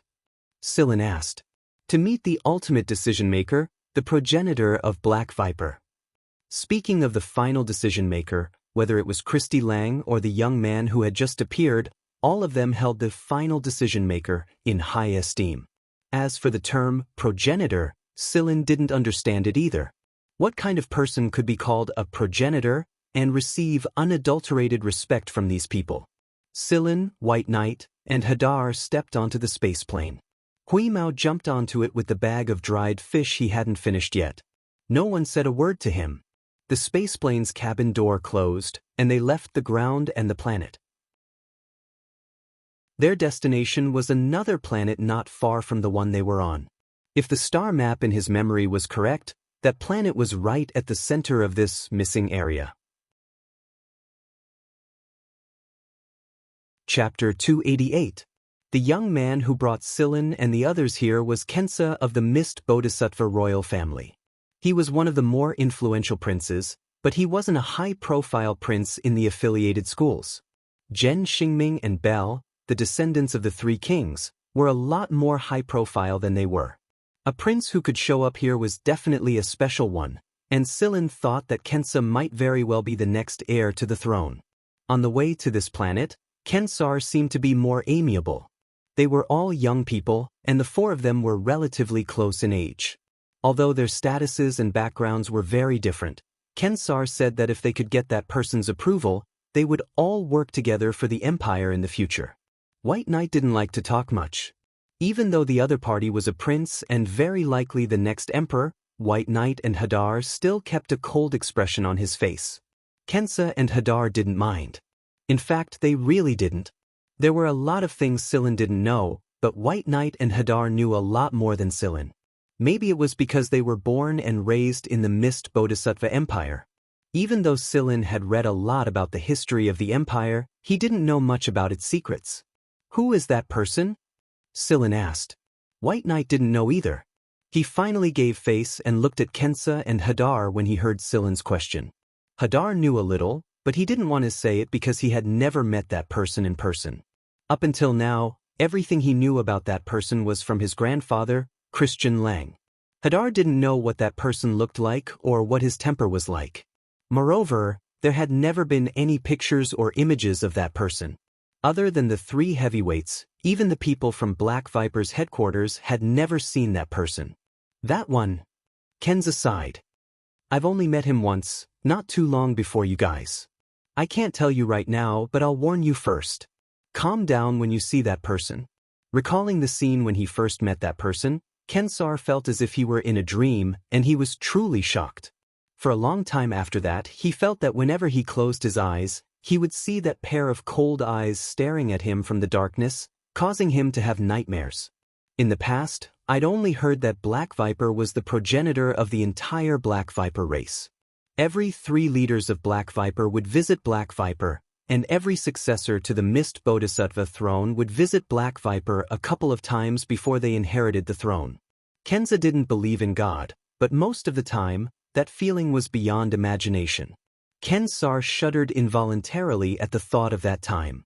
Since Kensar did not want to go into detail, Sillin could only fill in the blanks with his own imagination. Hui Mao squatted on Sillin's shoulder and wagged its tail slowly. It raised its paw and scooped up the dried fish from the bag to eat. Sillin's shoulder was full of fish scraps, and he could smell the fishy smell from afar. The planet in the middle of the missing area on the star map was a very strange planet. Why was it strange? From the data analysis of the probe, it could be seen that the planet's environment was very suitable for human habitation. However, anyone who saw it for the first time would feel an inexplicable sense of fear. It was as if they couldn't explain why. There were no satellite arrays around the planet, but there were a lot of space fortresses a certain distance away from the planet. These fortresses protected the planet very well, and every person who wanted to enter had to undergo a strict inspection. Even a prince like Kensar was no exception. After the strict inspection, Silin's group of 4 was finally allowed to enter the planet. However, they didn't use the same spaceplane as before. Instead, they used another spaceplane from the space fortress. It had a dedicated pilot. The guards of the space fortresses answered directly to the Mist Bodhisattva Emperor's orders. They didn't give face to anyone, be it the 3 kings or a prince. Not even the former emperor was an exception. The solemn atmosphere made everyone nervous. Fortunately, Silin and the others had strong mental fortitude, so they weren't truly intimidated. That being said, Silin and the others admired the guards stationed here. They were all experts among experts, and they obeyed orders and were merciless enough to act like human robots. The pilot was completely focused on piloting the spaceplane after greeting Kensar. He wasn't affected by Silin and the others in the slightest, and his attitude was one of, "Don't disturb me." Even when Huimao was chewing on the fish ribs inside the dried fish, the pilot didn't react in the slightest. "This guy looks a lot like you," Silin said to White Knight. Bai Yi looked at the person who was busy working in front of the control panel and said nothing. When they finally entered the planet, they could see it more clearly. There wasn't much machinery here. Most of the environments were primitive. Forests, mountains, just like the place where Silin and the others were tested. The only difference was that the environment here was more primitive, and it was large enough that it felt like they had entered a primitive kingdom of giant beasts. There were all kinds of dinosaurs, pterosaurs in the sky, and many animals that hadn't been seen on other planets. Every leaf of the ferns on the ground exuded an ancient aura. It really was a primitive place. No wonder he was called the Black Viper progenitor. The space plane flew into an area protected by a hemispherical barrier. There was a special landing spot there. It was the only place where mechanical things could be seen. There were buildings and machines, but no people. There were only a few robots here, and they gave Silin the same feeling as the robot he'd seen in the underground network. There was a difference in familiarity. "Let's wait here for now. They'll notify us when he arrives," Kensar said to Silin and the others, pointing at the approaching robots. The robots that looked like humans brought food to the 4 of them and chatted with Kensar for a while. Huimao looked at the robots for 2 seconds and then ignored them. He circled around the food on the table, sniffing it from time to time. White Knight and Hadar didn't mind. Instead, they cut off some meat and gave it to Huimao. Silin only ate a little and stopped eating. Not everyone could eat as much as Huimao. Silin was curious about his surroundings. Through the hemispherical barrier, Silin could see giant creatures walking by, as well as groups of animals that had only existed for a short time in history, only to be seen in fossils. These animals were not animals that had disappeared from one or a few planets, but creatures that had appeared and disappeared in the development of a considerable number of planets. Right now, it wasn't easy for people to restore those creatures. Many fossils were too damaged or affected by other factors to restore their genetic material as a whole. Silin had seen a lot of simulated creatures cloned by researchers using equipment to calculate the possible genetic information arrangement, but these creatures were all unstable. There were always problems of one kind or another, and even if they managed to survive, they weren't like the theoretical ones. Too much randomness made it impossible for many creatures to be restored. This had always been a regret in the minds of researchers. But here, Silin saw many creatures that were classified as species that could not be restored at this stage by the authorities of the organization. If they could not be restored, where did they come from? Silin did not think that these were creatures that had survived naturally. In just a short time, Silin had seen extinct species from at least 100 planets. Moreover, the existence of these species was distributed according to a kind of ecological stability. The people who created them had put a lot of thought into it. The entry of one species would not cause an overall change, and the disappearance of one species would not cause a chain reaction. Who had the means to do this? Just as Silin was thinking, Huimao, who was burying his head in food, pricked up his ears and looked in a certain direction with wide eyes. At the same time, the robots that were talking to Kenza also told Silin and the others that was coming. The animals that had been strolling lazily around the area spread their hooves and claws and ran away, afraid that they would be too slow. After almost all the animals in the area had run away, the hemispherical barrier was closed. Feeling the smell in the wind, Silin's eyes narrowed. No way! Hui Mao ran to the top of the building and looked into the distance, then shouted, "Wow! What a big snake! So fucking big! Snake!" White Knight's pupils shrank, and he looked in that direction. Kenza and Hadar straightened their clothes and stood there like obedient children. Silin could already feel the movement under his feet, and the dense branches of the tall trees in the distance were falling to the sides. Just by looking at the movement of the branches, he could tell how big this thing was. After the sound of the trees breaking and the branches being squashed, the sound got closer and closer. Finally, the big guy appeared in front of them. Its armor-like scales were scattered with dark stripes, and there were two slightly protruding lines on its back. Its broad triangular head was covered with hard scales, and there was a horn on the top of its head. This horn was like a crown, and it was crowned. It also indicated that this big guy was the overlord. With the arrival of this big snake, Silin felt the temperature suddenly drop a few degrees, and the light reflected by its scales was cold. It didn't climb directly into the area. Although the barrier was closed, this big guy didn't seem to like coming to this place. When he saw the snake, Kenza took 2 steps forward and bowed. Unlike the bow he used when facing Christy Lang and the others, Kenza's bow now was completely the etiquette of a junior to an elder, and it was the etiquette of the royal family. Kenza's expression was much more respectful, and even his voice was cautious. "Greetings." Hadar followed suit and saluted. It was not a royal salute, but it was respectful enough. However, this made Silin and White Knight stand out, because they didn't even have any reaction from the beginning. The two of them looked up at the big snake in front of them. Is this the person they were talking about? So, that person isn't a human. No wonder Kenza told them not to be too shocked. Silin finally understood why the Mist Bodhisattva Empire treated this kind of beast better than the League of Stars. It was not a python, but a viper.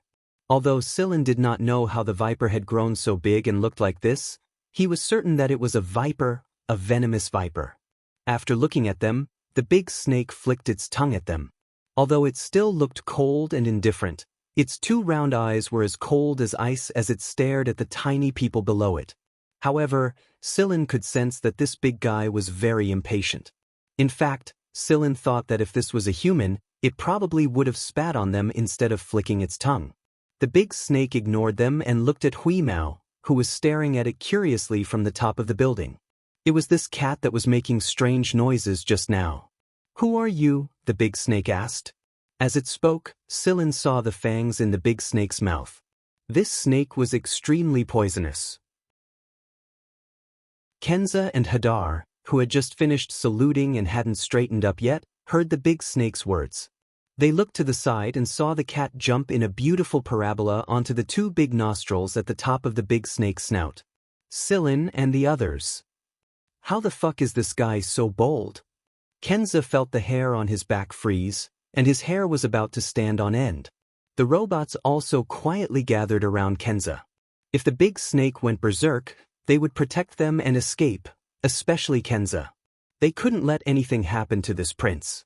Hui Mao jumped onto the big snake's nostrils and looked at the 2 slender eyes that were looking at him. He raised his paw and patted the thick, cool scales he was sitting on and said, "Hello, my name is Yubalu, and my nickname is Wheeze." Silin covered his face. Who cares about your nickname at a time like this? Strangely, the big snake didn't go berserk. Instead, it said, "You're quite bold." "Thank you for the compliment," Hui Mao said proudly. Kenza cursed in his heart. "Isn't this a compliment? What are you so proud of?" "Yo, you're over 200 years old, aren't you?" the big snake said. Its voice was filled with affection. Over 200 years old? White Knight, Kenza, and Hadar looked at Silin. Was this little cat that old? The corner of Silin's mouth twitched, and he nodded. "Then how old are you?"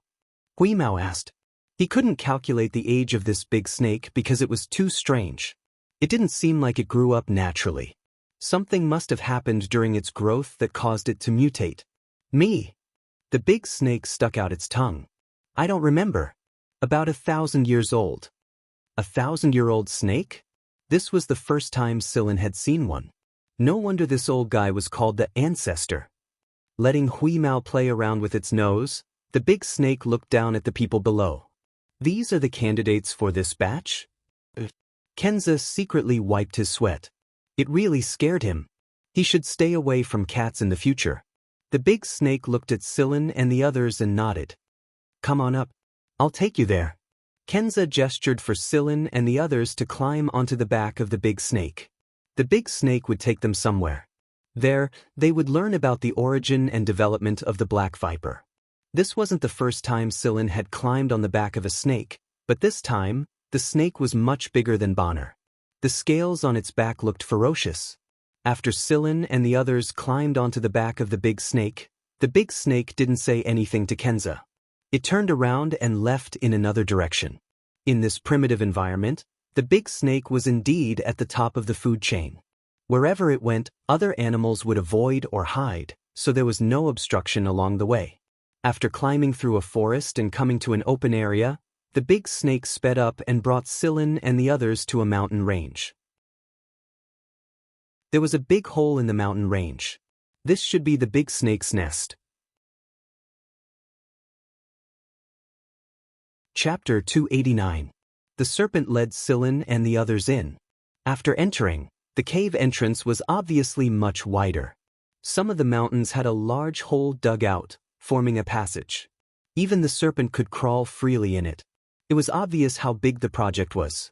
The most valuable thing was that Sillin could feel that the entire mountain range was a combination of mechanization and nature. Advanced technology had been integrated into the primitive foundation, and there were countless mechanisms and hidden compartments. If the serpent hadn't led them here and someone had tried to barge in, they might not be able to find those hidden things even if the entire mountain range was turned upside down. It might even cause the entire planet to explode. This was the true core of the entire planet. There was no mechanical lighting in the passage, only traces of light cast through the cracks in the stones. Finally, Sillin saw a place that was glowing. It was a rather spacious area surrounded by mountain walls. There was an opening above, and the light shone down, illuminating the place. A large circular pool came into view. The water surface reflected the light, and there was a floating hut on the pool. However, the serpent didn't allow Sillin and the others to approach the hut. There were some small flowers on the grass beside the pool, and they were growing very well. It was very warm here. Sillin and the others came down beside the pool and looked at the place. There were many murals on the surrounding mountain walls. They had been specially treated to prevent the rain from corroding them, so that these murals could be preserved here forever. They were very simple strokes with a somewhat childish feeling. Then, slowly, the strokes matured, becoming smoother and more detailed. It was like a record of a person from childhood. In those simple murals that looked like graffiti, Sillin felt that they were related to the serpent and a person. In the simple sketch of a person, there was a thin curved line wrapped around the small person's arm. That should be the original appearance of the serpent. Most of the murals were drawings of a person and a serpent. The small person threw the serpent above his head, twisted the serpent's tail, and gave the serpent a fruit, but it got stuck. It looked like a line that was tied into a knot. 3 light screens popped out and flew in front of Sillin and the others. There was a light screen in front of each of them, and on it were some drawings and text records. The light screen flickered, and the rectangular light frame covered Sillin and the others. The 3 people who were enveloped in this rectangular light shield would see a projection, as if they were inside it. The light screen in front of them was like a navigator. Where they wanted to go and what they wanted to know, it would be displayed and analyzed for them. First, Sillin chose a button under the root directory. It was the section about the origins of Black Viper, and very few people paid attention to it. Normally, people would choose the general origin of Black Viper first, but Sillin chose the individual stories. After making his choice, Sillin felt the projection around him change. Then a different scene appeared. A little boy was sitting in the courtyard. He was very quiet, and unlike the others, he did not fit in with his surroundings at all. No one wanted to talk to him, and even if they did, they would only say a few words to him before leaving with a bad look on their faces. This was because no matter what they said, the little boy would either stare at them silently, or reply with a few completely unrelated words. It was no wonder that such a strange scene had formed. This young boy was another core figure of the origin of Black Viper.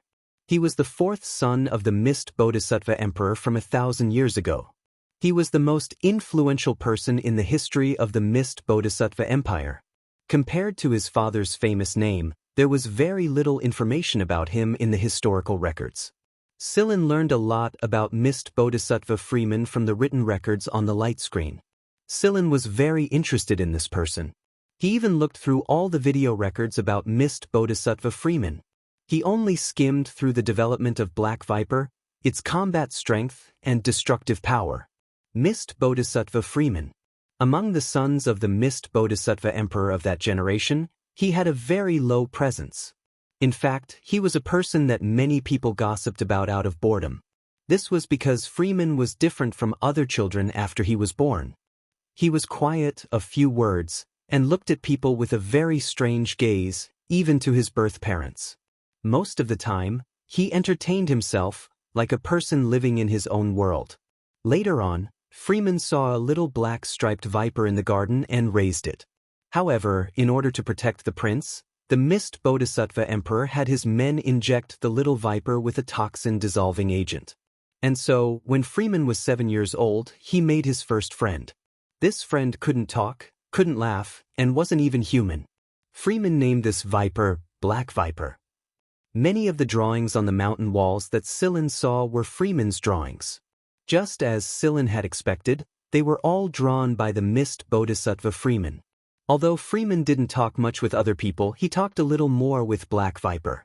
Perhaps in the eyes of others, Freeman was talking to himself. The reason why Sillin paid so much attention to Freeman wasn't entirely because he was curious about the prince. In the first image, Freeman was only a 2-year-old child. Freeman played with the levitating blocks that were very popular in that era. Because Freeman was a bit of a loner, he was often alone in his small room. Freeman took out the levitating blocks and assembled them. He assembled a picture of an airplane. The workmanship of the levitating blocks was very detailed, enough for any child to use their imagination. Perhaps many children would assemble some strange patterns, or just play according to their preferences at the time, but Freeman treated it like a mission. When assembling, he placed almost all his attention on the levitating blocks in front of him. His assembly was similar to the airplane toy on the table next to him. The placement and assembly of each levitating block seemed to have been rehearsed in advance, without the slightest mistake. Starting from the head of the airplane, he gradually completed the other parts, and soon, an aircraft-shaped block puzzle appeared.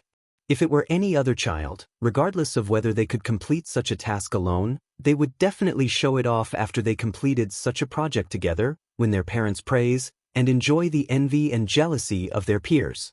However, Freeman did not do so. With a wave of his hand, he messed up the pattern and then assembled it for the second time. However, he didn't look at the model during the second assembly process, and he didn't start from the front of the airplane, but from the fuselage. The second assembly took much less time than the first, and it was much more perfect. Even though it was just a levitating block, the compatibility between each block was perfect. Such an assembly was actually the work of a 2-year-old child. Then, Freeman messed up the completed work again and assembled it again. However, the result of the assembly this time was somewhat different from the airplane toy. Sillin deliberately pulled out the actual picture of the fighter jet of that era to take a look. There must have been some simplified parts in the toy, but Freeman relied on his intuition to restore the simplified parts of these toys without seeing the real thing. It had to be said that Freeman was a genius. And in the later images, as Freeman grew up, he no longer came into contact with levitating blocks, but some more sophisticated toys. He disassembled these toys and assembled them into jaw-dropping works. The Emperor of Mist Bodhisattva discovered something special about this child who had a very low sense of existence, so he found a tutor to teach him, but the effect was very frustrating. No matter how teaching was done, there had to be a process of communication between the tutor and the student first. Even if there was no communication as a student, it was right to listen to what the tutor said and see what the tutor did, right? But Freeman didn't. He was still the same, minding his own business. Other than the little viper wrapped around his arm, there seemed to be no one else in his world. Therefore, the Emperor of Mist Bodhisattva had no choice but to let Freeman fiddle with it himself. In a part of the palace, there was a special activity area for Freeman, which provided all of Freeman's toys and some teaching videos. Gradually, Freeman faded out of people's sight and out of the circle of people's topics. Occasionally, someone would mention him in private, the child whose soul was eaten by the devil. That was how people described Freeman. Later, Freeman fiddled with something and blew up a building in the palace. Since then, Freeman was classified as a dangerous person, and many people in the palace tried to avoid Freeman as if he were the plague. And because of the communication barrier, he had a grudge with his big brother who was chosen as the heir back then. Perhaps he didn't even know that he had a grudge with his big brother, and he didn't realize it when he offended someone. He just lived in his own world, and didn't even feel lonely. The Emperor of Mist Bodhisattva had no choice but to send Freeman away in order to better train his eldest son as the heir. Freeman chose a place in the star map, an obscure planet. That was the planet Silin was currently staying on. As a prince, the Emperor of Mist Bodhisattva provided Freeman with a lot of things. Anything Freeman wanted, he would provide. Perhaps this was the Emperor of Mist Bodhisattva's compensation to this son who had no sense of existence. When Freeman was 17, a large-scale civil war broke out in the empire.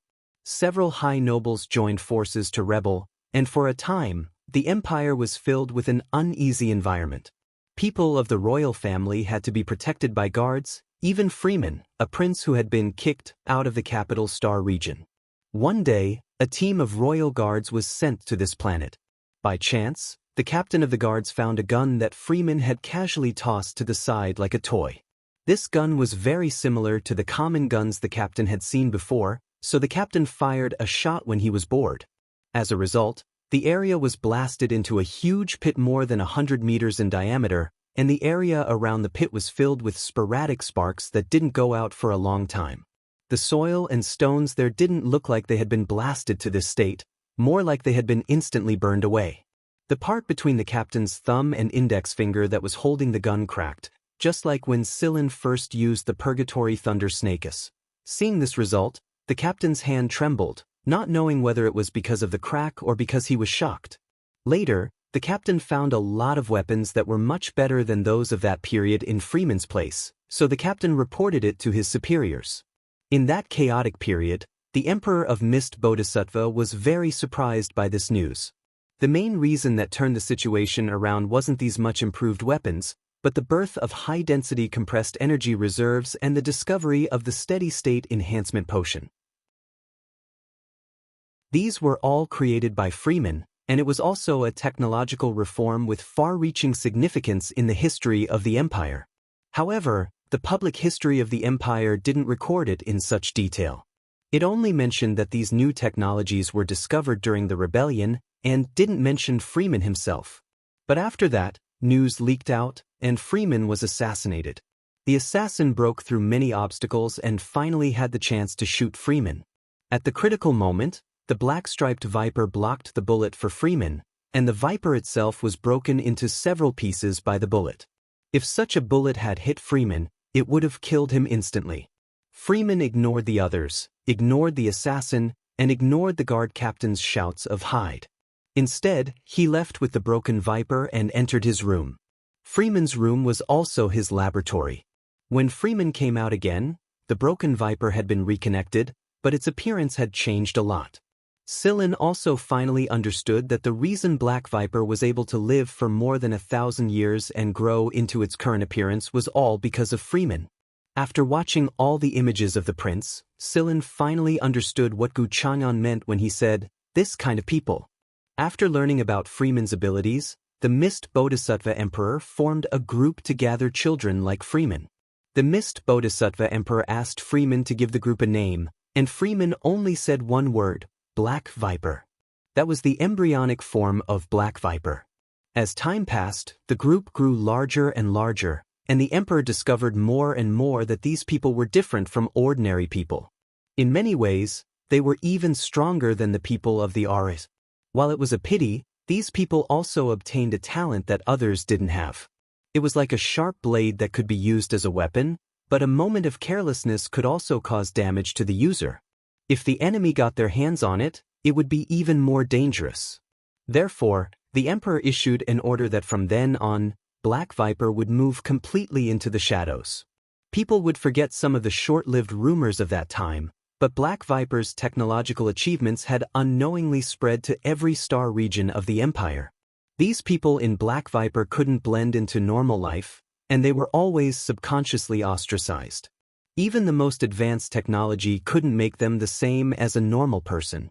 It couldn't change their special central nervous system, or their strange behavior or temperament. They seriously lacked emotional contact with other people, and they didn't realize that their strange behavior would be ostracized by others. Some people were terrifyingly quiet and unapproachable. However, their narrow self-world allowed them to have more eye-catching skills, extraordinary memory, calculation, and so on. These skills were a stark contrast to their learning difficulties in other areas. Asho, Neo, and the others were just like Silin. Some people didn't know how to laugh or cry, but that didn't mean they didn't have feelings. Freeman, for example, didn't cry even when Viper was cut into several pieces by a bullet. He always looked indifferent to everything. However, Silin believed that Freeman was sad when he saw Black Viper being cut into several pieces. In fact, he was a little desperate and painful when he stayed in the lab for 5 days and 5 nights until he snatched the snake's life back from Azrael's hands. People like this had their own unique frequency. It was just that no one else could obtain it. They weren't sick, they weren't weirdos, and they weren't people whose souls were devoured by demons. They were just different from us. Even though this world has its flaws, we should all believe that every flower has its own reason for blooming. Looking at the technology that had slowly seeped into people's lives over the past 1,000 years, Silin finally understood what Gu Chang'an and Guanfeng really meant when they said, "Don't look at Black Viper the same way you used to." So that's why. This was the source of Guanfeng and Gu Chang'an's strong emotions. Guanfeng might not be this kind of person, but Gu Chang'an definitely was. After seeing all this, Silin could already tell them apart. The reason why Gu Chang'an liked to stay in a wheelchair despite his nimble legs was because he could only feel at ease in a wheelchair. To others, this habit might seem like a strange habit that couldn't be explained. But Gu Chang'an was exactly this kind of person. Sitting in a wheelchair and staying in a small, if not dark, room would make him unusually focused. There was also White Knight. White Knight's example was similar to the one recorded on the screen. That person had 2 colored pupils just like White Knight, and they seemed to see a different world than normal people. Silin didn't know what kind of world White Knight saw, but Silin finally understood why Guanfeng had asked White Knight to fight for this position. Maybe only someone like him would be able to think for the sake of the group. Black Viper was no longer the small group it used to be. Their strength and ability had grown considerably. Back then, the Mist Bodhisattva Emperor hoped that this blade could be used to protect the empire in the end. This blade was a gift from his son who had a weak sense of existence. That was why the Mist Bodhisattva Emperor put a lot of effort into choosing a leader for Black Viper. In the end, he decided to choose 3 leaders to manage this special group together. Each of them had their own role, and that was how things developed to this day.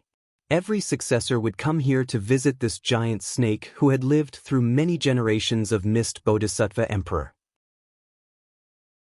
If it hadn't been for this giant snake, no, it should be a small viper, who had saved Freeman back then, there wouldn't have been any more technology, and there wouldn't have been an organization called Black Viper.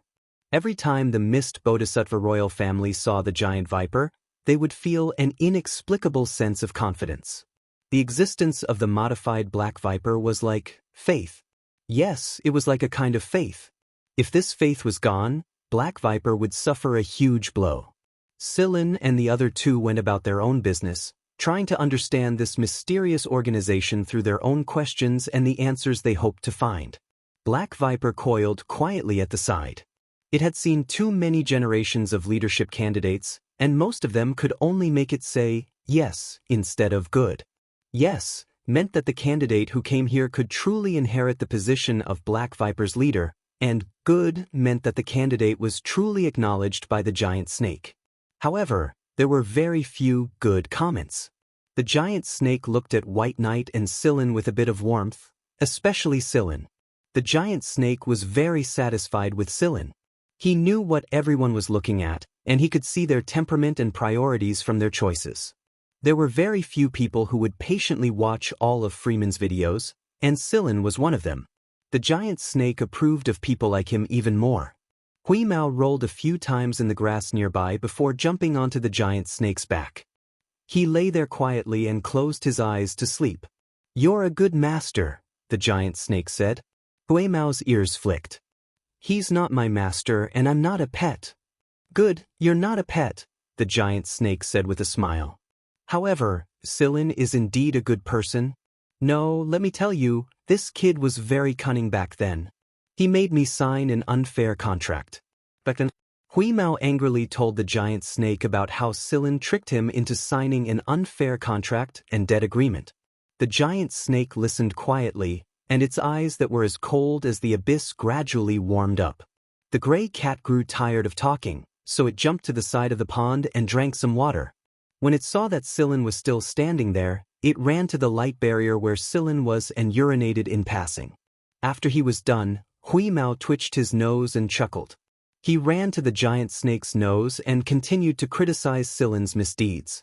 There was wind here, and the wind was warm, giving people an inexplicable sense of tranquility and warmth. The giant snake liked to stay here. Even when there was no sunlight, it was still warm. It was the same warmth he had felt back then. Finally, the time was up. The light shield faded, and Scylla and the other two recovered from that state. The way Scylla looked at Hating also changed. However, a familiar stench soon attracted Scylla's attention. Even a cyborg cat's urine smelled. "Hoo!" Scylla gritted his teeth. Hui Mao wagged its tail and flicked its ears, ignoring Scylla. It looked like it didn't know what was going on. The smile in the giant snake's eyes surprised White Knight and Hadar. They didn't expect the snake's eyes to be so easygoing. Why was Scylla able to make this snake, who didn't even give face to the mist bodhisattva royalty, look at him like this? Was it because he had a cat? White Knight and Hadar couldn't understand. But after reading the information on the light screen and learning more about Hating, they didn't have time to think about why Scylla was given special treatment. They waited for the giant snake's evaluation. The giant snake obviously knew what they were thinking. It said slowly, "This generation is pretty good." Hadar let out a sigh of relief. The giant snake gave him too much pressure. He didn't feel this way even when he was facing his grandfather. After receiving the giant snake's evaluation, the three of them knew that their inheritance was confirmed. A large light screen appeared not far above them. After the giant snake tapped a few times with its tail, a small hole appeared in the mountain wall, and a small flying robot flew out. "Go out. It will take you away.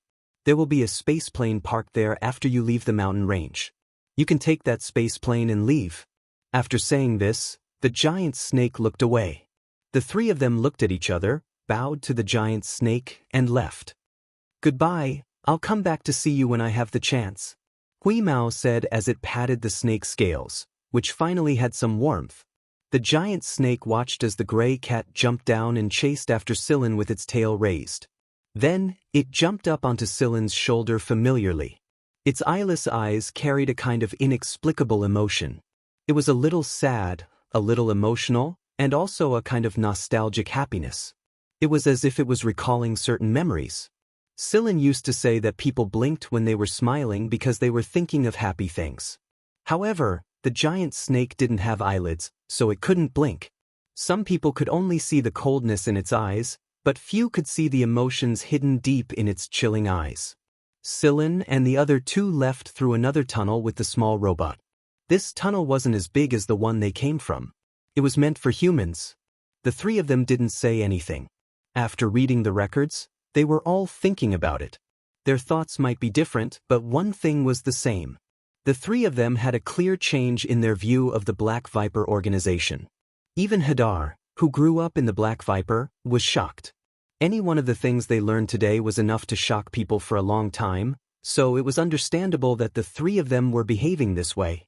When Sillin was reading the records, he also realized that the rise of the robots in the Black Viper happened 1,000 years ago.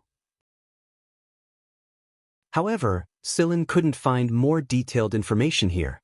If he wanted to know more about the robots, he had to go to the people involved. "Wheeze, I suddenly remembered something," Sillin said.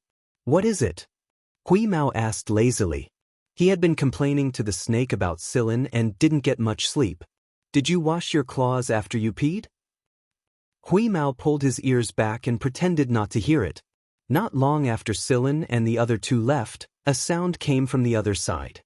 It was the sound of the giant snake. However, this sound was different from the hissing of ordinary snakes. This sound was like a wonderful carrier, with solemnity and tranquility, containing some indescribable emotions.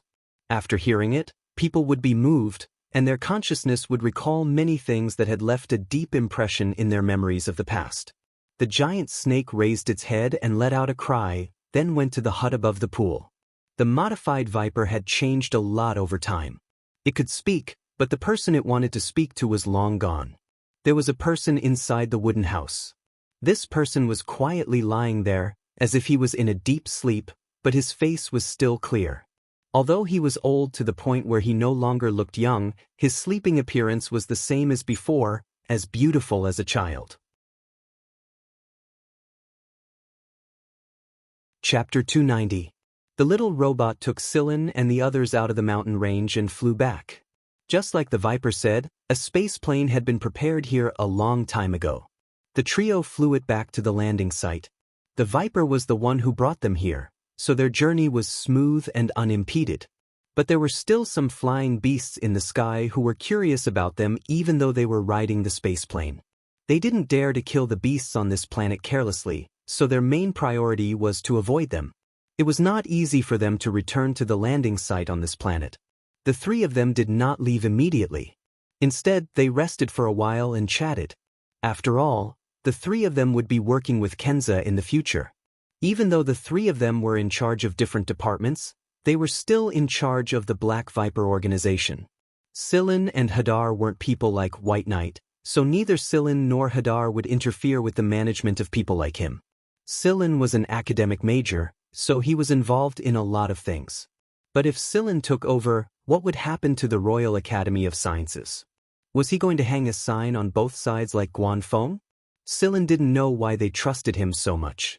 Was it just because of Guanfeng's recommendation and the Viper's approval?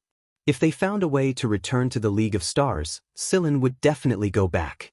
What should they do then? After learning that the Viper had agreed to take over the throne, Kensar was a lot more easygoing than the Viper's successor. From Kensar, Sillin learned that the Viper's opinion greatly influenced the choice between the royal family and the current leader of Black Viper. The reason the Viper was able to survive until now was because it was very intelligent, and the more intelligent an animal was, the more trustworthy its instincts were. At the very least, there hadn't been any problems with the leader of Black Viper until now. For the past 1,000 years, Black Viper had maintained its mystique as the #1 dark power. Plus, Sillin's new position was a pretty important one in Black Viper, but there were 3 leaders in Black Viper at the end of the day. Even if something were to happen to one of the leaders, the other 2 leaders could take care of it as long as the imperial family didn't interfere. Not to mention that Black Viper was backed by the Mist Bodhisattva royal family. After a short break, Kensar dealt with some matters here and applied to leave. That's right. Even the future Mist Bodhisattva Emperor and the 3 Titans of Black Viper were here. After getting permission to leave, the pilot allowed them to board the aircraft. However, before they left, a flying robot flew over.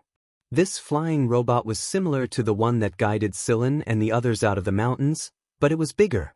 "This is a gift from the Black Viper King," the flying robot said as it took out a plate. There were 4 sets of clothes on the plate. They were clothes made from the molted skin of the snake.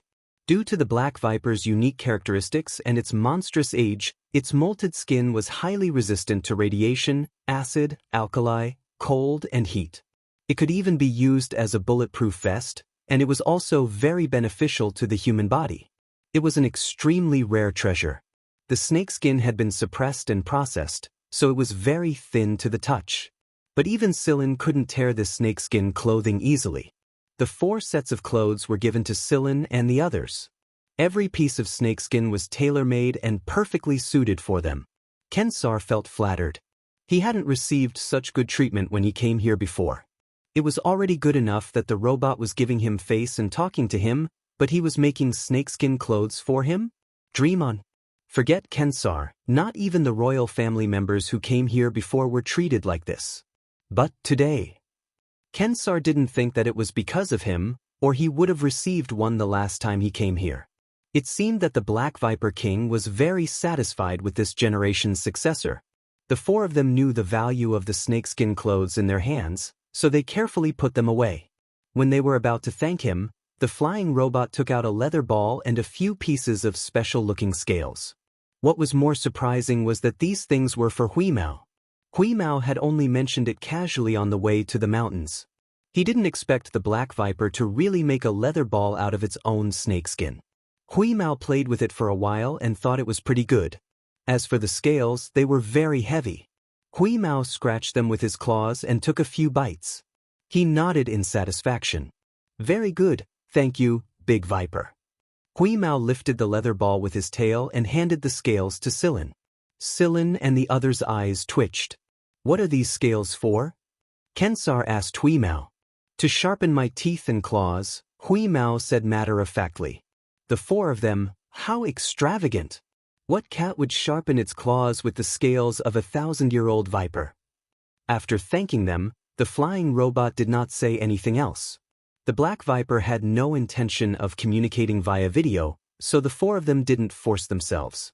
After saying a few words to the flying robot, the 4 of them stepped into the spacecraft and left. When the spaceplane flew into space, Celine and the others could see the figure of the Viper on the mountain range. They could see the big guy with their naked eyes.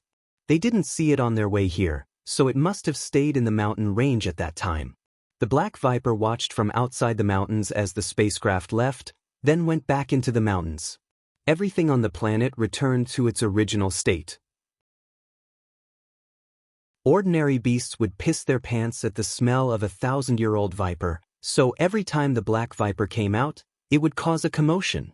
After the Black Viper returned to the mountains, the other animals at the top of the food chain would come out again to show off. The 4 of them felt a lot more relaxed after changing to the spacecraft. After all, there was always a serious and oppressive feeling in the specially made spacecraft. Kensar and Hadar didn't say anything. They were a lot more relaxed after the change and started chatting about the current affairs of the Empire. Now that Huimao had a toy, it didn't stay with Sillin and the others. It was happily playing with a ball. The balls he bought in the past couldn't even take a few swipes from the gray cat before they were decommissioned, but this snakeskin ball was a lot better. The gray cat had a lot of fun during the voyage, and if the broken instruments were excluded, the return trip could be considered a smooth one. Kensar looked at Huimao, who was rolling around with the ball on the ground. He couldn't help but admire Guanfeng and Gu Chang'an. No wonder they treated the cat differently. They were using it to please the Black Viper. If it weren't for the cat, he probably wouldn't have the snakeskin suit he was wearing. Although he was the prince of a solar system empire, Kensar wouldn't dare use the skin of a 1,000-year-old snake to make a suit even if he were to ascend to the throne. Guanfeng and the others were informed of the results by the time they returned to the testing planet, so they gathered some of the important figures in Black Viper for a meeting. To Sillin's disappointment, Shikai had to leave due to an emergency. Other than a few Black Viper executives who couldn't make it to the meeting due to special reasons, everyone else gathered in the meeting room to announce the succession of Sillin's trio. Kensar was one of the people present, and he was the witness to the succession of Sillin's trio. Since the 3 heads of Black Viper were in charge of different areas, the time of their succession would be different as well. After the meeting, the 3 successors would have a private meeting with their original leaders. Sillin would have a more detailed discussion with Guanfeng after the meeting, and Guanfeng would explain some of the things he needed to pay attention to in private to Sillin. Everyone, including Kirsty Lang, looked envious when they learned that all 4 of them had been given a snakeskin suit. No matter how advanced the technology was, it was impossible to make the skin of a 1,000-year-old snake exactly the same. Moreover, the Black Viper's skin was different every time it shed its skin. This snake was constantly evolving and mutating, and no one knew what it would become in the end. However, there was one thing that everyone agreed on. The skin of this special 1,000-year-old viper was definitely good stuff. The most unique and enviable thing in the meeting room was the gray cat. It was fiddling with the rubber ball as if no one was around, and there were a couple of times when the rubber ball jumped onto the meeting table, but no one went back to scold it. In fact, everyone was looking forward to the rubber ball jumping in front of them so that they would have the chance to touch this special rubber ball in broad daylight. Those who knew the ropes could see that the snakeskin Huemao's ball was even better than the clothes Silin and the others were wearing. Forget the Black Viper members, even Kensar missed the feeling of the ball a lot. He had the chance to touch it on the space plane, and it felt so fucking good. Only Silin, who understood some of Huemao's vile nature, knew that the cat was toying with them. With this cat's ability, how could it not control the direction of the ball? Bullshit. The moment Huemao's whiskers trembled, Silin immediately knew what the cat was up to. The meeting ended with Huemao throwing the ball. Silin and Guanfeng would leave together after the meeting was over, and White Knight would stay behind to accompany Gu Chanyan. AF1's file on White Knight would also be wiped clean. "Oh right, what will happen to Nikki and the others, Coach Guan?" Silin asked. There was no way he would believe that Guanfeng would let them go so easily. He would either wipe their memories completely or force them to join Black Viper. Guanfeng smiled innocently. Their files will be wiped clean as well. In other words, they would be dragged into Black Viper. But that didn't matter. Silin suspected that Guanfeng had planned this from the start. They didn't join any other force or organization, so they were dragged into Black Viper one step at a time. The gray cat had been lured over by Gu Chang'an's bag of dried fish. It was currently lying lazily on Gu Chang'an's thigh and eating the dried fish, leaving crumbs everywhere. Gu Chang'an pinched the ball in his hand with a smile and allowed the gray cat to wipe its mouth on purpose, smearing the crumbs all over Gu Chang'an's pants. The old man and cat duo caused the faces of the Black Viper members and Chiu Su, who was pushing the wheelchair, to twitch. "Let's go, glutton." Silin called out to Huemao from next to a spaceplane. "All right." The gray cat stuffed the rest of the dried fish into its mouth and flicked the rubber ball in Gu Chang'an's hand away with a sweep of its tail. Every time the rubber ball was about to hit the ground, the gray cat would jump up and sweep its tail to send the rubber ball flying to its calculated destination.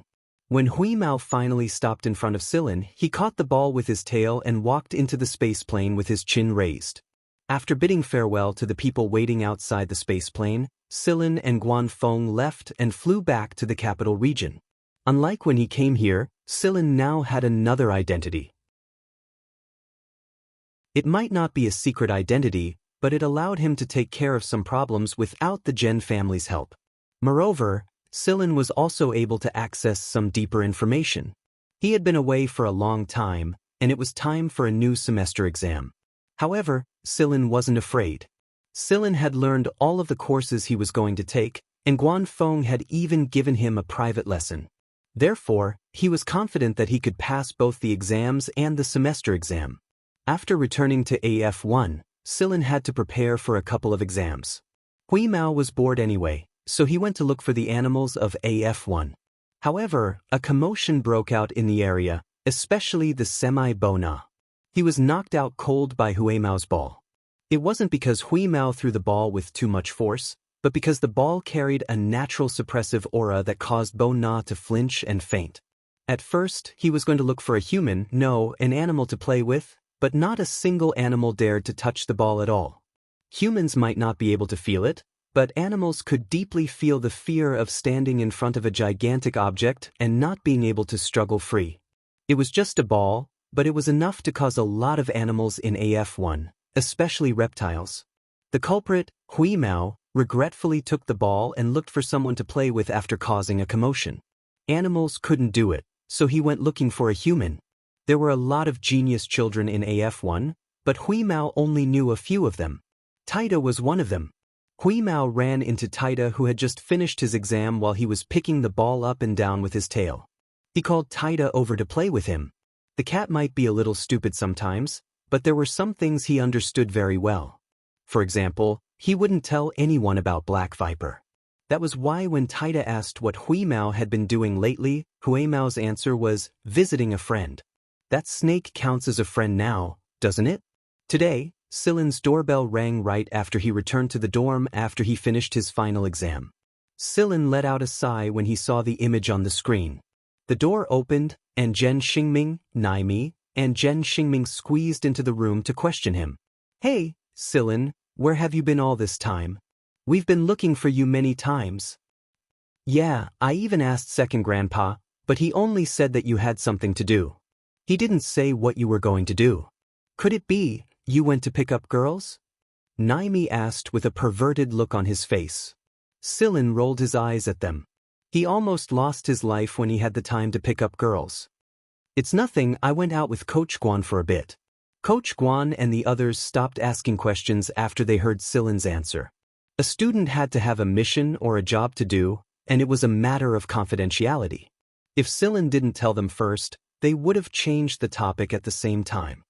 Alright, let's not talk about that. Do you want to go out and relax for a bit after we finally finished another round of exams? Zhen Xingming came over and put a hand on Silin's shoulder like a good brother while winking at him. Where to relax? Silin asked. I haven't decided yet. Let's go somewhere.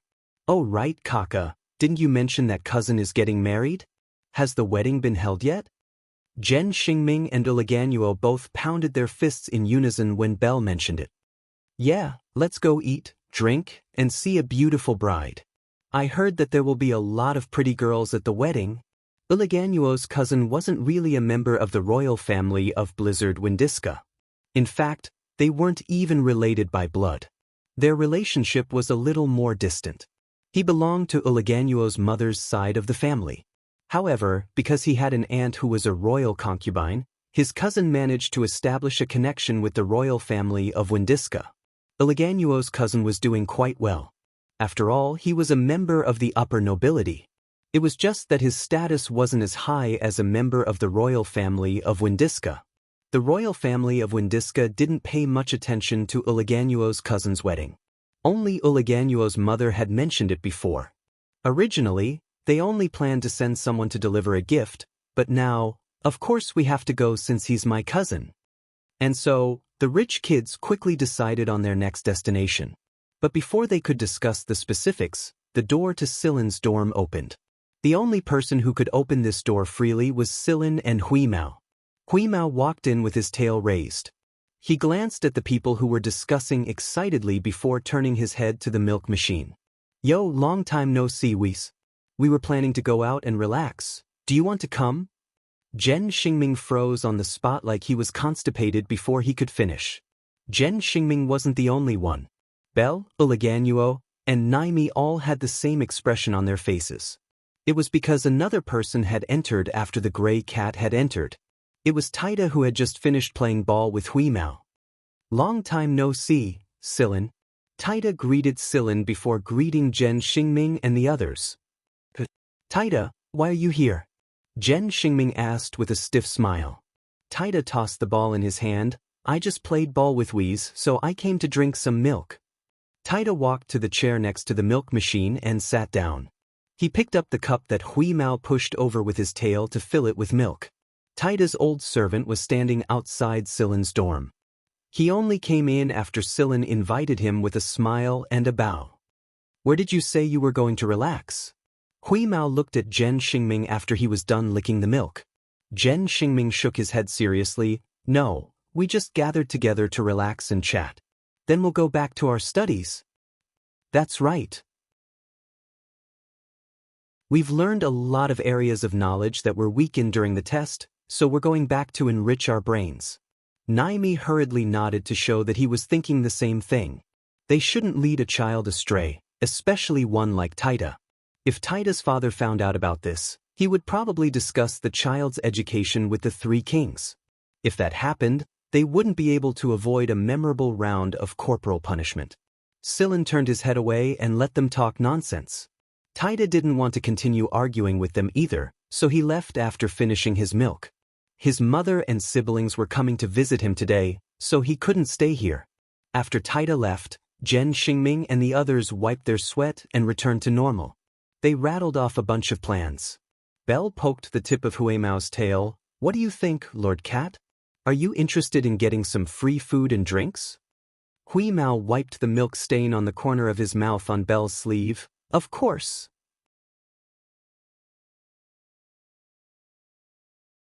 Chapter 291. Silin did not leave immediately. Even though Huimao refused to budge and even threatened to go on a hunger strike, Silin did not change his mind. That was because after this large-scale test, Silin still had an elective course to attend. The instructor for this course was a well-respected old professor. He was quite good at academics, unlike some academicians in the Royal Academy of Sciences who wore academic hats and fought with politicians all day long. Of course, the reason why Silin chose to attend this old professor's course was not entirely because of his character. More importantly, it was because of the content that the old professor taught. The course this time was about audio interference and signal assimilation. Many students were not interested in this aspect, so there were not many who chose this course. The class was also a small one. A true teacher would do his best even if there was only one student sitting in class. This old teacher was such a person. Although there were only a dozen or so people in the class, the old teacher was still as passionate as ever, and the content of the class was very beneficial to Silin. The processed audio signal could affect other signals within a certain range. In class, the old tutor did an experiment.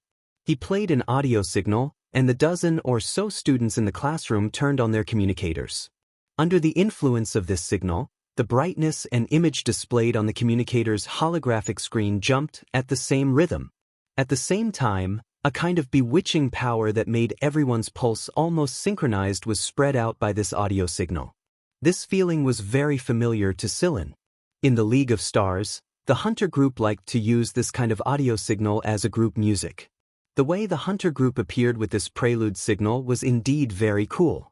However, what Silin was more concerned about was how much this audio signal could be expanded and how many places it could be used. Every time the class ended, it would be resumed after a period of time.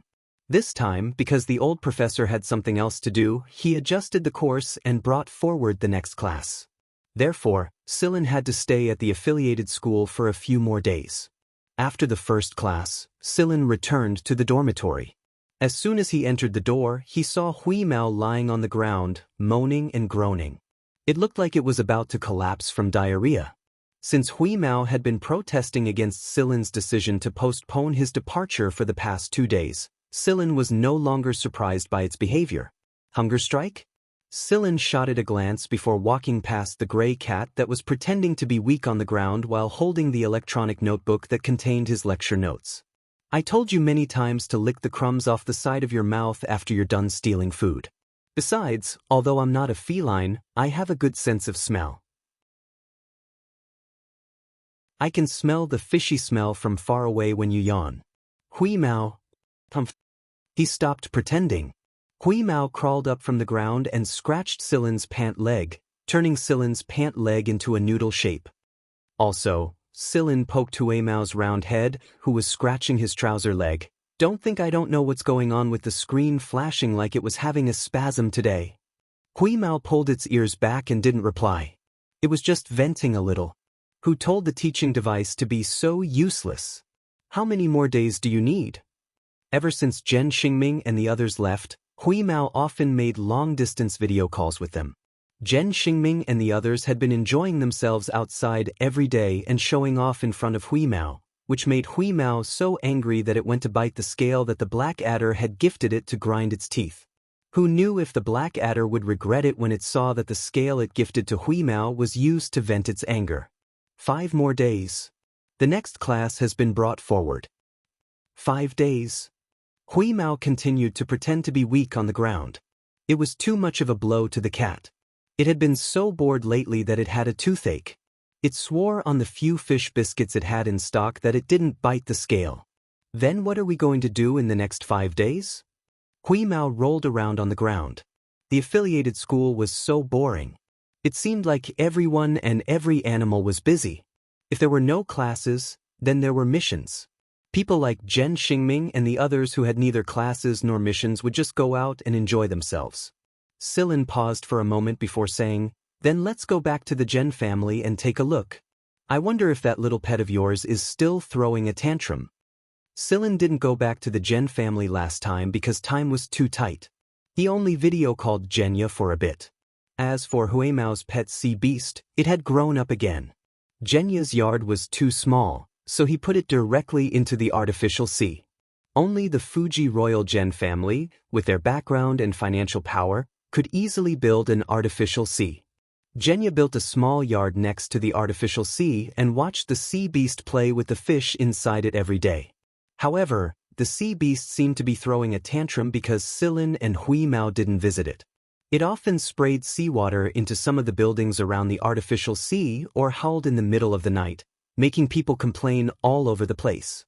It wasn't afraid that people would cook it and eat it because Jenya was its backer. Huimao became spirited when he heard that they were going back to the Jen family. Even if the Jen family wasn't fun, it was still a lot better than the affiliated school. The restrictions of the affiliated school were too troublesome, so it was better to visit the Jen family's pet and get some fresh fish from Jenya. Sillin quickly packed up his things under Huimao's urging. He left the affiliated school for the Jen family's main residence after saying goodbye to Guanfeng. The guard fleet of the main residence only did a routine inspection when they saw Sillin. They treated Sillin very well and even sent someone to escort him to Jenya's place. The blue sea was very eye-catching in the middle of the green area. Although it was smaller than the sea Sillin had seen before, the quality of the seawater was still pretty good. Jenya had planted a couple of Fuji trees in Jenya's new yard. They weren't as big as the ones in his yard, but they were growing pretty well. They didn't look dull when they were planted together. Jenya was very happy to see that Sillin had returned. He didn't ask what Sillin had been up to recently. Sillin had his own path to walk, and no one could interfere with it. Jenya also believed that Sillin would be able to take care of his own business. Children and grandchildren had their own happiness, and Jenya had long since regarded Sillin as his own grandson. He didn't expect Sillin to achieve anything great in the future. All he wanted was for Sillin to live and be happy. Many times, parents and elders had high expectations for their children, but in reality, their bottom line was very low. Living well was their bottom line. Jenya had experienced too many things in his life that no one else knew about. No one, not even Jen Liao, would be able to get the answers out of him if he didn't tell them. After experiencing so many things, Jenya enjoyed a peaceful life like this very much. Sillin and Jenya sat together in the yard by the sea. They didn't need to talk, they just sat there quietly. It was better than anything else. At first, the sea beast howled loudly when it saw Sillin and Huimao. After that, Huimao and Blueskin went to other parts of the artificial sea to play around. Even if the sea beast didn't grow under natural conditions, it might have been influenced by spending too much time with Huimao when it was born. To borrow Belle's mother's words, the sea beast had grown crooked. As it turned out, Belle's stubbornness was contagious. When Sillin saw the sea beast pretending to be a seal and swinging its tail to catch the fish the gray cat threw at it to eat, he suddenly remembered the saying, "Do not wash one's dirty linen in public." It was fortunate that they were in this place. If they were somewhere else, especially those planets that were rich in sea beasts, they would laugh their heads off. "Oh right, you said you're going to attend Uliganuo's cousin's wedding?" Jenya asked. "Not really. Jen Xingming and the others dragged me there to have some fun. Uliganuo even gave me his entry pass." Sillin took out the entry pass and showed it to Jenya. The bride and groom weren't the only ones who handed out entry passes in the upper nobility circle. Most of the people behind the bride and groom were the ones who gave out entry passes. No matter what, profit was always the priority. Many of the guests invited by the elders were people the bride and groom hadn't even met before. They were only introduced to each other by the elders, and then everyone would greet them with a smile like they were old friends. That was why when Uliganuo asked for the entry pass and invitation from the organizer, they were overjoyed. They wanted nothing more than to stuff everything into Uliganuo's hands. After all, as a prince, the people he knew and the people he socialized with weren't just ordinary people. Jenya looked at the name and words on the card and smiled. "Oh, the bride is from the Gleason family." The Gleason family had a lot of influence in the military. In fact, they were no weaker than Taida and the Yurong family. Both the Gleason family and the Yurong family were big shots in the military. The Gleason family, Genya told Sillin about the Gleason family, but that was all in the past. Genya knew a little about the current situation, but it wasn't very detailed. Still, judging from the past, the Gleason family wasn't too bad. They were very strict with their children's education, unlike the other nobles who raised a bunch of good-for-nobles. You can go take a look and give them a gift. The Gen family will send someone there too, but it won't be a core member. After all, the bride with the Gleason surname wasn't a core member of the Gleason family. If she really was a core member of the Gleason family, the old General Gleason would have sent an invitation directly to the three kings. Although the three kings didn't go, three princes did sneak over. As for the word, sneak, that Gen Xingming emphasized, it was probably more like taking off one's pants and farting. All three of them were familiar faces among the upper nobles, and they could guess the origins of the other two as soon as they recognized one of them. It wasn't hard to imagine how much they were enjoying themselves right now. Master Second Grandpa. Hui Mao climbed ashore and shook off the water. Then he ran over and jumped onto Genya's lap so that he could wipe his fur. How much fish did you eat? Don't kill all the fish in here, Genya said with a smile as he wiped Hui Mao's fur. I didn't eat much. It was all blue skin. Sillin looked at the frequency at which Hui Mao's whiskers were trembling and knew that the guy was definitely lying. When this guy lied, his ears would subconsciously move to the sides, back, or lower. His whiskers would also tremble at a specific frequency. Blue skin was the scapegoat. Hearing that Genya wanted Sillin to go out and make more friends, Hui Mao pointed his paw at Sillin. Look, even Master Second Grandpa said that, but you're still stubborn. Sillin raised an eyebrow and grabbed the fur on the back of Hui Mao's neck as he walked towards the other side of the sea. In a parabola plop. When Hui Mao climbed ashore again, he purposely rolled around on the sand and rubbed against Sillin's clothes, covering Sillin's body with sand and seawater. Genya was amused watching from the side. 5 days later, after Sillin had returned to the affiliated school to attend that elective course, the gray cat immediately bit his trousers and dragged him out of the house. This fellow couldn't hold back at home, and the moment it was bored, it would look for something to do. And the thing that the gray cat looked for was to eat. It ate everything, mechanical, organic, everything. Raising such a cyborg cat with such a wide diet was seriously torturous. Hunger strike was bullshit after all. After packing up his things and grabbing Genya's gift, Sillin jumped onto the space plane he borrowed from Guanfeng with Hui Mao under his arm and flew towards the star map coordinates Gen Xingming had given him. The destination planet had been decorated very well because of this wedding. Although the two parties involved in this wedding didn't mean much to the three kings, it was still quite famous among the upper-class nobles. When they discovered that all three princes were attending the wedding, those who weren't planning to send their children to the wedding immediately called their children over to interact with the three princes and the other upper-class nobles. Even if it was just to make them familiar with each other, it would still be good. From space, the entire planet was decorated. Some of the big heart-shaped patterns were visible to the naked eye. It was obvious that a lot of effort had gone into these decorations. The planet wasn't big, but it was beautiful and full of flowers. Unlike the little garden planet Sillin saw in the League of Stars, this planet had a longer history. It was a private scenic planet owned by Ulaganyo's cousin's family. Most of the ships that came to the wedding were family fleets, and all of them had their family emblems printed on their starships. It was as if they were afraid that no one would know who they belonged to. Compared to these fleets, Sillin's tiny spaceship seemed insignificant. There were a few large spaceships next to them that weren't starships, but they were still large spaceships with gorgeous appearances. When the people on those spaceships saw Sillin's tiny spaceship without any emblems, they all sneered. Are they here to attend the wedding too? No way. They must be some family's errand boy. Even the spaceships used by our family servants are bigger than this one. Our house is the same, and it looks much more luxurious, not as shabby as yours. Which family is this guy from? Some people asked each other through their communicators, but no one admitted to anything. Sigh, who would admit to something like this? It's pointless to ask. Some people felt that they had seen through the truth of the matter, and they spoke with an inscrutable tone. As soon as this statement was made, many people echoed it in agreement. Silin and Hui Mao stared at each other as they listened to the communication they had stolen from the device. How could Guanfeng's proud spaceship be criticized like this? One had to know that this spaceship was the work of Guanfeng and an engineering scholar from the Royal Academy of Sciences. If Guanfeng knew about this, he would have taken his new Purgatory Thunder Snake S and shot these people to death.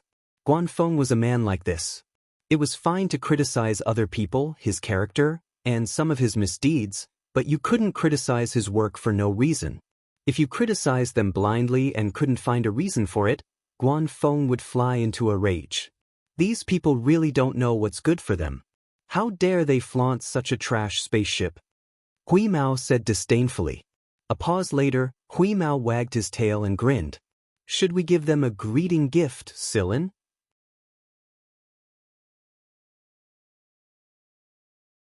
Chapter 292. A greeting gift? Silin looked at Hui Mao's eager expression and smiled. What do you want to do? Many aristocrats liked to use elegance to flaunt themselves. In fact, apart from their bright appearance, some people's hearts were dirtier than the public garbage dump in AF1. For example, some of the people who had spoken just now. Therefore, Silin did not stop Hui Mao's revenge. On some of the starships and aircrafts that were rushing to the wedding, many people were still talking. In order to show off their influence in this circle, many people started video calling each other before they even met each other. They talked and laughed in a familiar tone. The topic quickly changed from belittling Silin's small and shabby aircraft to the people and gifts that he had brought this time. However, as they were talking and laughing, they found that the image on the screen began to blur. Not long after, the screen became clear again, but it was not the image of the other party. Instead, it was another scene. On the vast grassland, two elephants were performing primitive impulsive movements. For a moment, the people on the surrounding aircrafts and starships were dead silent. Not only these people, but even Silin, who was sitting in the aircraft, after seeing this image, his face twitched for a long time. Where did you get these films? Silin asked as he pinched Hui Mao's ear. He really did not know that this cat was so wretched. It actually knew how to hide films. Hui Mao said proudly, I got them from King Kong. That guy is still hiding it from others. Then why didn't you bring out 2 gorillas, but 2 elephants? It's not good to let gorillas out. If King Kong knew about it, he would be shy. He even hid so many films, and they were of different species. The animals in AF1 were not well behaved. The nobles on the starship were so angry that their faces turned blue. It was obvious that someone had hacked into their starship's network and signal receiving system, but no one had discovered it and no alarm had sounded. According to their usual practice, they would have been furious, but after all, this place was close to the wedding venue and everyone was paying attention to it. Therefore, they could only investigate in secret and did not dare to say anything. It would be too embarrassing to say it out loud. Should they ask everyone they met, "Hey, do you have elephants?" That would be a complete loss of face for the nobles. The patrol fleet stationed on the periphery of the planet did not notice this anomaly because Hui Mao did not target them. The patrol team was still carrying out their mission, and the ceremonial team was already waiting at the spaceport. If they wanted to leave the starship and spaceplane at the spaceport, the people in charge of reception in the ceremonial team would help them with that, and then send a spaceplane to take them to the planet.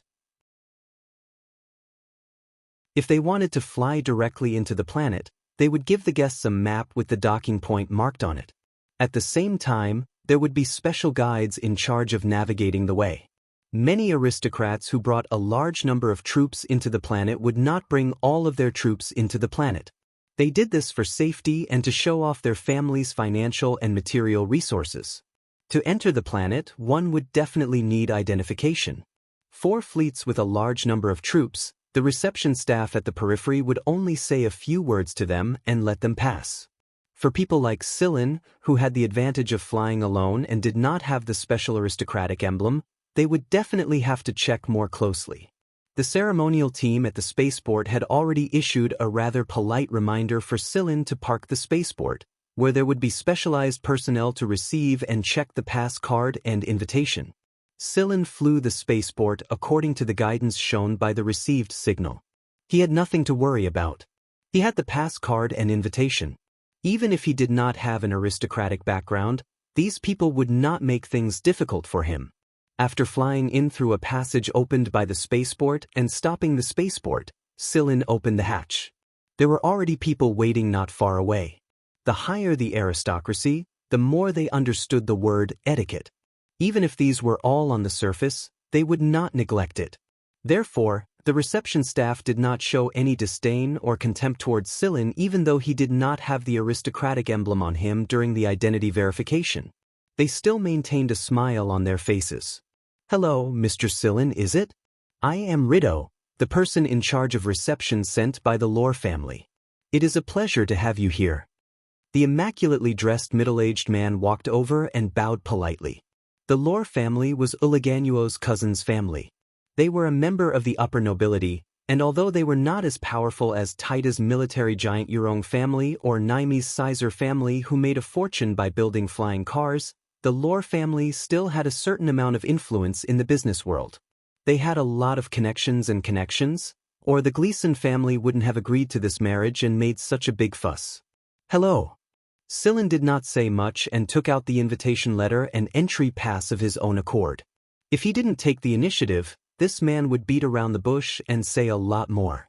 He caught the invitation letter and entry pass with both hands and placed them on a machine to verify their authenticity. However, when he saw the small pattern displayed on the machine when it scanned the entry pass, the smile on Rido's face grew a little wider and more sincere. After the verification was complete, Rido handed the invitation letter and entry pass back to Sillin with both hands. At the same time, he bowed a little wider than before. "Thank you for coming." Sillin accepted the invitation letter and entry pass. He asked if there was anything else he needed to check, but Rido shook his head with a smile and took out a map projection to personally explain the flight route to Sillin after they entered the planet. Someone who could receive guests here was definitely not an ordinary servant. It could be said that Rido was definitely a trusted aide of the Lore family. After all, if this matter was not handled properly, they would become enemies with the Lore family. In the process, they would have to face many nobles. Those who could recognize the faces of these nobles would definitely be among them. Therefore, even if this person's status in the Lore family was not high, it was definitely not low either. In fact, after checking the invitation letter and entry pass, they still had to do an identity check. In any case, the people who would come here would not be big nobles, so they were not afraid of being criticized for a few more checks. However, after hearing Sillin's question, Rido decisively shook his head. The entry pass in Sillin's hand and Carrie's hand contained a joint pattern of the Lore family and the Gleason family. This joint pattern would only appear when the entry pass was scanned by a machine. Although there were many entry passes given out for this wedding, and they all looked the same on the surface, they were not actually the same. The entry passes that were given to Uliganuo were the ones from the Gleason family and the Lore family with a high-grade pattern. This meant that they would be treated with high standards. It was no wonder that Rido would react this way after seeing the pattern. In fact, even Rido himself was surprised. He could not believe that a person who did not have a noble identity would receive such a high-grade entry pass. Seeing Rido's reaction, Sillin knew that there was definitely a secret behind it. However, Sillin did not have the time to be curious about it. After Rido expressed that there was nothing else, Sillin returned to the spaceship and flew it towards the planet. After Sillin flew the spaceship away, Rido immediately contacted his master, the father of the wedding's bridegroom, a core member of the Lore family. After Rido told him about Sillin's matter, the core member of the Lore family remained silent for a while. Then he asked Rido to tell him about the information and serial number of the spaceship that had been scanned. Reed reported the serial number that he had scanned along with a few other pieces of data as he quietly waited for the other party's orders. "So it's this." His tone was filled with surprise. Some spaceships and starships had serial numbers that were not as simple as they seemed on the surface. They contained hidden sequences, and these hidden serial numbers were coded characters. Only those who understood the meaning of these characters would be able to understand the meaning behind them. The people behind spaceships and starships with hidden serial numbers were all influential figures in the Empire. After understanding this, the other party was very satisfied with Rido's actions. This was also why he sent Rido to the spaceship to be in charge of the ceremonial reception. On the other side, Sillin successfully landed his spaceship at the designated location under Rido's guidance and the guidance of a navigator Rido had sent out. This landing spot was very close to the main venue of the wedding. The surroundings were decorated with romantic colors and the atmosphere was very lively amidst the music. After refusing further guidance from the navigator, Sillin took out his communicator and contacted Zhen Xingming. "Sillin, you're here?" On the screen, Zhen Xingming was holding a glass of wine and doing something. He must have found a place to pick up the call after seeing Sillin's call. Sillin pointed at his face. "It looks like you guys are having a good time here." There was also a fresh lip mark on Zhen Xingming's face. He didn't know which family's lady had applied it there. Zhen Xingming chuckled and wiped away the lip mark on his face. "Sigh, it's still the same old. Nothing new." Although he said that, he knew that these people were having a good time when he saw Zhen Xingming's sneaky smile. "Where are you?" "We're at..." Zhen Xingming reported a location and sent the icon to Sillin. Zhen Xingming couldn't locate Sillin's communicator. It wasn't that easy to locate a guide's communicator. "I just arrived. You guys go ahead and enjoy yourselves. I'll head over after a while," Sillin said. Zhen Xingming was currently surrounded by a bunch of noble young masters and ladies. Although Zhen Xingming had found a gap to pick up the call, someone was already calling him to hurry up. "Then hurry up. Gaga, Belle and the others are all here. It's fun when there are more people. Relationships are built by playing. Didn't second grandpa tell you to get to know more people? Come over, I'll introduce you to some good guys. Of course, I won't be stingy with pretty girls, hee hee. Alright, go ahead and enjoy yourselves. I'll head over to you guys in a bit." "Alright, hurry up. No pretty girls if you're late." Someone was urging Zhen Xingming again. Zhen Xingming didn't waste any more time talking to Sillin. He ended the call after a few vulgar scolding words and went back to having fun. Sillin took a look at his surroundings after ending the call. This planet was a great natural attraction.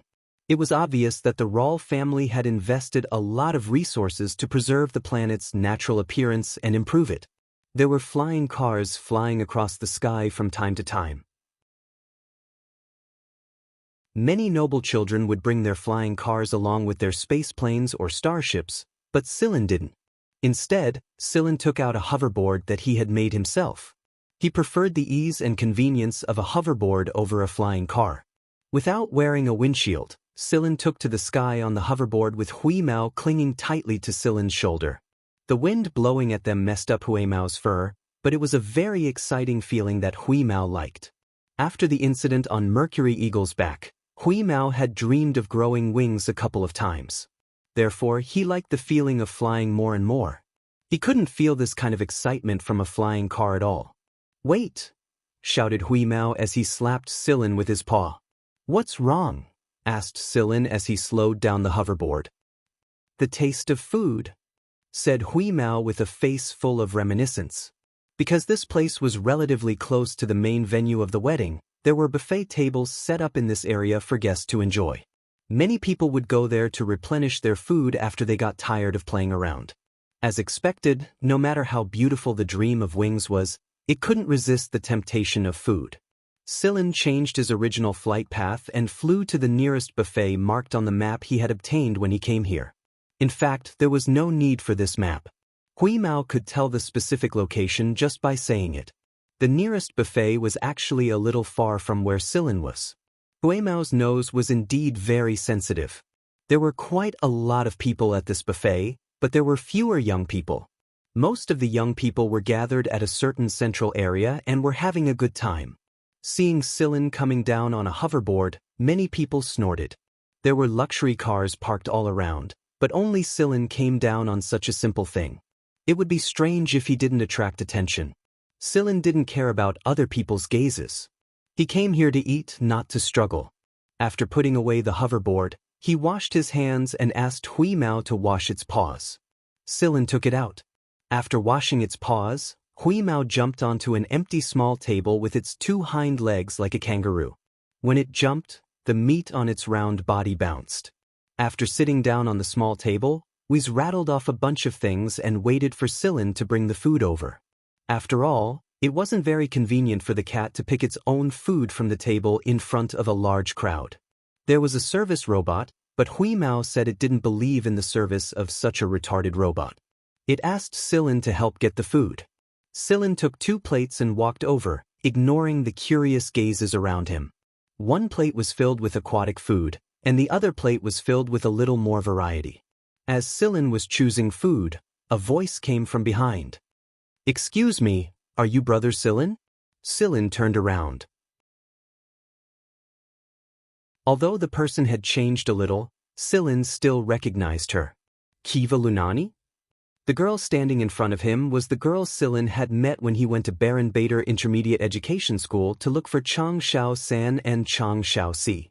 Compared to his impression of her, the current Lunani was more like a pure aristocrat, be it in clothes or words. After all, there was still a difference between inside and outside the school.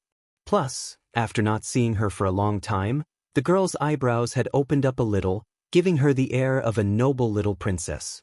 Most importantly, this noble lady didn't discriminate against commoners. Silin remembered that the girl was quite interested in Chang Xiao-si, but he didn't know how their relationship had developed. Lunani was very happy to hear Silin call out her name. There weren't many people she was familiar with here, and she wasn't familiar with any of them at all. Her family could only be considered a middle noble, and she didn't have much confidence compared to most of the nobles here. If it weren't for the close business relationship between her family and the Lore family, her family wouldn't have been invited here, let alone to a place that was close to the core venue. Lunani's father was talking to someone not far away. Because of their business relationship, Lunani's father knew a lot of people. Because of the trend of profit, other nobles didn't care if you were a middle-class noble or not. But other than Lunani's family, there were also some middle-class nobles here. After all, upper-class nobles didn't make up the majority. Lunani came over and chatted with Silin after she informed her father. She was happy to run into someone she knew, and she was glad to meet someone she knew. However, Lunani's father wasn't happy to see Silin. After all, many people had seen Silin come down on those crude hoverboards. His first impression was directly put on the list of people he didn't know. But since the conversation was going on, Lunani's father didn't stop her from talking to Silin. Lunani followed Silin to the small table after choosing her food. Hui Mao raised his paw to greet Lunani absent-mindedly, then focused on the food on his plate. Silin asked a few questions about Chang 4 and the others. From Lunani's words, he learned that both Chang 3 and Chang 4 had entered one of the top-ranked advanced education schools in the Star region. Not only that, they were treated pretty well, and they could be considered as celebrities in the school. Silin trusted Chang 3 and Chang 4's abilities, but Silin didn't believe that Belle wasn't behind all this. The more Silin interacted with this circle, the more he understood the trickery. If it weren't for Belle, Chang 3 and Chang 4 wouldn't have received such preferential treatment in such a short time, no matter how capable they were. Lunani's eyes sparkled with pride and shyness at the mention of Chang 3 and Chang 4. Besides Chang San and Chang Si, Lunani also mentioned Chang Xiao. After the treatment, Chang Xiao quickly showed his talent, and he was currently studying at a school that was even more advanced than Baron Bader Intermediate Education Academy. That being said, Silin also deduced one thing from Lunani's words. The Sizer family was behind Chang Xiao. Belle might have pushed for Chang 5, but the Sizer family was the one who helped him from the shadows more than anything. It would seem that Fleeka thought very highly of this boy who wasn't even 10 years old yet. Moreover, Silin was absolutely certain that Chang 5 wouldn't disappoint Fleeka. Chang Xiao's talent was there for all to see, and he was Weeze's favorite disciple. Ahem, he could be considered half a favorite disciple if not a whole one.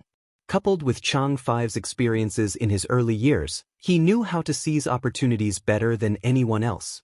Chang Xiao-san, Chang Xiao-si, and Chang Xiao were doing well. The other children of the Chang family were also doing well. Lunani had visited them once. Old Man Chang was getting more and more energetic, and the triplets had grown a little taller. It would be strange if they weren't doing well with a big shop and the planetary government's secret help. Silin was listening to Lunani talk about the Chang family when Hui Mao suddenly made a pft sound. Hui Mao spat out half of the fish head he was eating just now, and it hit a large piece of cake on the table not far away from him. A child was about to reach for the cake with a fork, but when he saw the half-eaten fish head on the cake, his mouth turned into a pout and he was about to cry. But when he looked up, he saw that the cat in front of him was smiling instead of crying. Pulling a nearby servant, the cat pointed at Hui Mao and said, "Look, there's a little leopard." "That's a cat, young master." "It's a leopard." "Yes, it's a leopard." Hui Mao didn't care that people thought of him as a leopard. He jumped onto Silin's shoulder and whispered to Silin, "Look, it's that weird kid." Silin looked in the direction Hui Mao was pointing. There was a group of people, and in front of the group was a 14 or 15-year-old boy. It was an acquaintance Silin had met once before. When Silin left Old Man Chang's place and was on his way to the capital, he saw the boy in the luxury suite on the top floor of a hotel through Hui Mao's surveillance camera.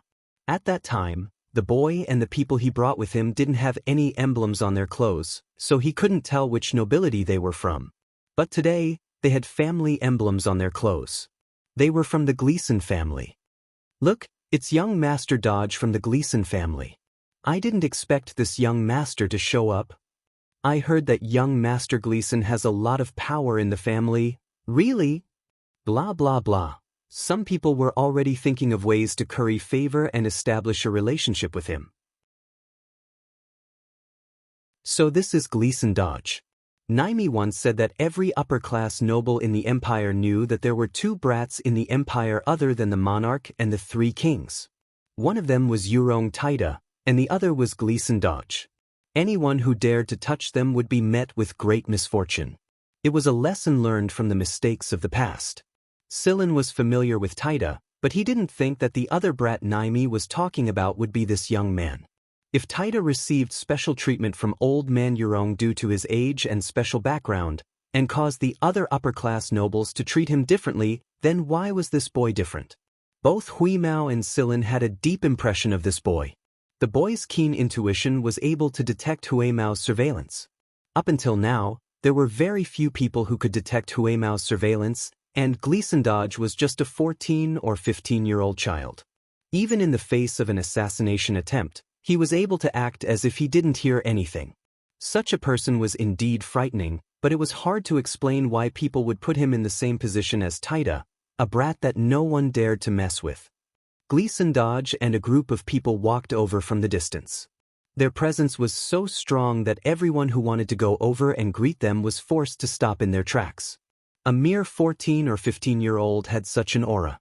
No wonder he had a say in the Gleason family. Having a say in the family meant that he could influence the Gleason family's attitude on many things and even important decisions. Gleason Dodge, it was hard not to be impressed. Because of the arrival of this group of people, the chatter in the surroundings quieted down, and it became a lot quieter. A few children who were using their spoons to knock on their plates were also stopped by their parents. Everyone knew that the legendary two brats were not to be trifled with, so they didn't dare to provoke this young master with such a strong presence in front of them. This group of people didn't pay attention to the others, and went straight to the table with a "don't disturb me" attitude. The people who were choosing their food at the table also hurriedly left. They didn't dare to block this young master's path. Gleason Dodge, who was leading a group of people to eat something and then leave, suddenly looked towards Silin's direction as if he sensed something. Hui Mao was whispering bad things about Dodge to Silin. Seeing Dodge suddenly look over, Hui Mao didn't show any weakness, and directly looked over with his round eyes. Dodge frowned slightly. He felt something familiar, but obviously hadn't seen this pair before. If he had seen this cat before, he would never forget it. What was this sense of familiarity? Seeing his young master's expression, a guard next to him came up and asked in a low voice. Dodge shook his head and continued to eat the food that the guard in front of him had prepared for him. "So sensitive." Hui Mao snorted. "How many times have I told you, that's called sensitive?" "Same meaning." Hui Mao squatted on Silin's shoulder and wagged his tail, then said, "There are 4 invisible people around." Of course, Silin also noticed, so he was even more curious about why Gleason Dodge would be treated like this, as if he was always guarding against assassinations. Assassinations? When she first saw Gleason Dodge, this guy seemed to have been assassinated. Not simple at all. Linani was just curious about the famous Gleason Dodge that people were talking about. This young man, who was only a few years older than her, had an aura that was far beyond his age. Even her father didn't give her such a feeling. Lunani, like everyone else, looked at Gleason Dodge curiously. She didn't notice the conversation between Hui Mao and Silin. Of course, even if she had noticed, she wouldn't have heard the conversation between Hui Mao and Silin. Dodge and the group of people he brought ate very quickly, which was in line with the dining etiquette of the nobles. It was because of this that the people around them had a higher opinion of this young man. After the meal, Dodge left with his people. He didn't talk to the people around him, but when he left, Dodge glanced at Silin and Hui Mao again. "Celine, what do you think that brat's final glance meant? Did he already know that we were the ones watching him?" Hui Mao said uncertainly. This young man was too strange. He knew it the first time he met him.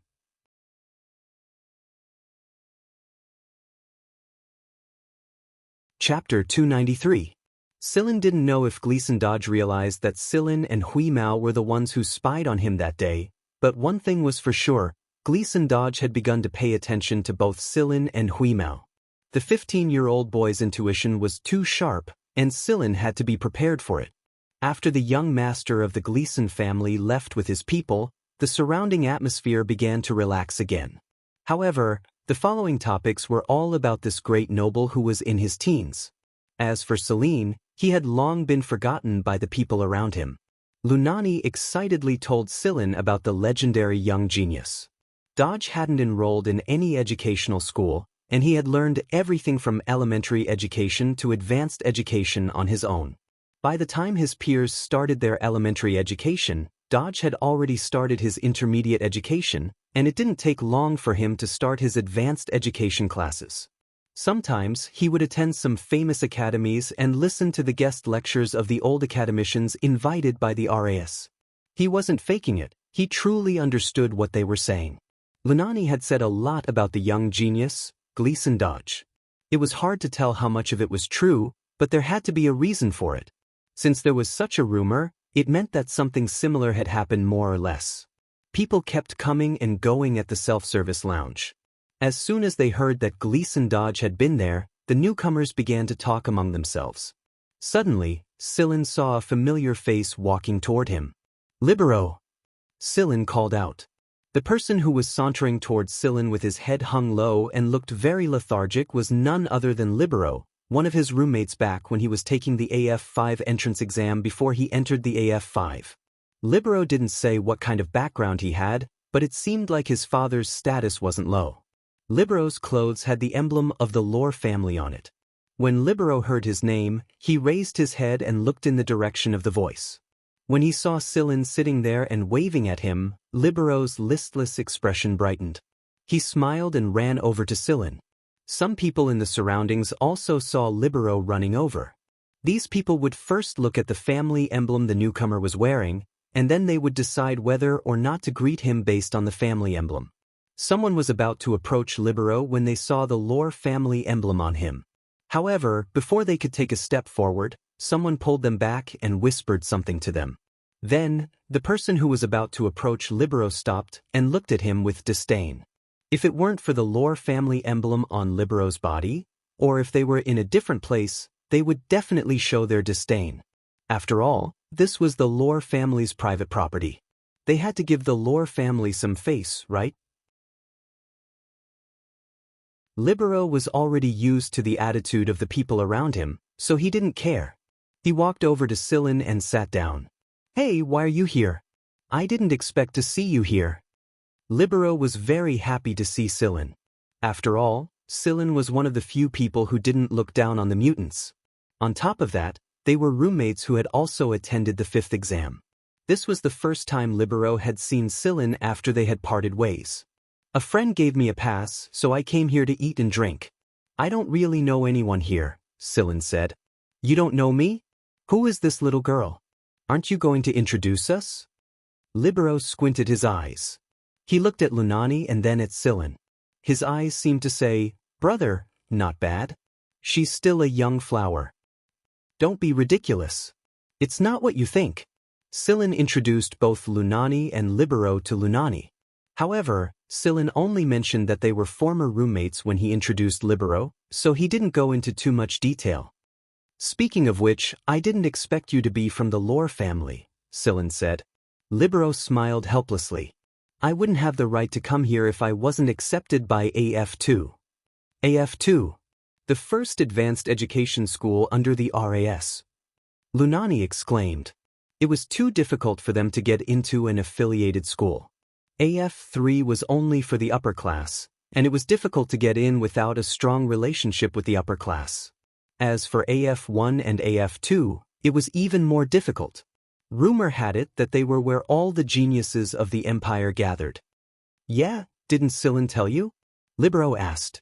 Noticing Lunani's expression, he continued, Silin and I were roommates when we were taking the entrance exams at AF1's preparatory campus. In the end, I got into AF2, and Silin got into AF1. Lunani's eyes were filled with admiration and admiration. She didn't expect to see geniuses from AF1 and AF2 in front of her. Entering these two affiliated schools wasn't something that could be entered just by having a noble's identity. It was all about genuine talent and learning. Libero was a little embarrassed by Lunani's admiring gaze. He scratched his head and cleared his throat. He looked at Silin and changed the topic. Have you been busy lately? I've just finished a large-scale test. I'm doing fine. I don't have many assignments from my mentor. What about you? Me too, but my mentor knows my mentor from AF2. I was supposed to be assigned a task, but because of the wedding, my mentor gave me an early leave. Ever since Libero was accepted into AF2, there were still many people in the Lore family who looked down on him, but most of them no longer dared to show it in public. The affiliated schools were renowned throughout the Empire, not to mention that Libero was only able to get into AF2 through his own strength. It was exactly because of this that Libero received an entry card from his family. It was an acknowledgement that he was a member of the Lorga family. Since he was a member of the Lorga family, it was only natural that he would attend such an important wedding. The groom for this wedding was Lorga's half-brother. Although this older brother had never treated Libero well since he was a child, he was still a member of the Lorga family. Internal strife was fine, but he had to behave himself in front of other nobles. Many nobles who were close to the Lorga family knew who Libero was. He used to be the biggest joke in the family, and he would have been killed a long time ago if it wasn't for his mentor's help. Therefore, Libero's desperation to get into the affiliated schools wasn't just for the Lorga family's recognition. It was mainly for his mentor. Silin's communicator rang while the three were talking. It wasn't a video call, but an audio message from Zhen Xingming. It looked like the guy was too busy to make a video call right now. Just as Silin thought, Zhen Xingming's message was a pressing one. Silin replied after reading the message, I ran into 2 acquaintances. I'll head over after talking to them for a bit. Zhen Xingming, what acquaintances? Male or female? As long as it wasn't an old man's generation, they could all be brought along. Anyway, they were all young people. What was there to hide? Second grandpa had once said that young people should know how to have fun. Relationships were formed through playing, right? Silin was sure that Zhen Xingming had too much to drink right now. Plus, he could hear the laughter behind the voice. It must be quite lively over there right now. Silin hung up after replying, I'll be there soon.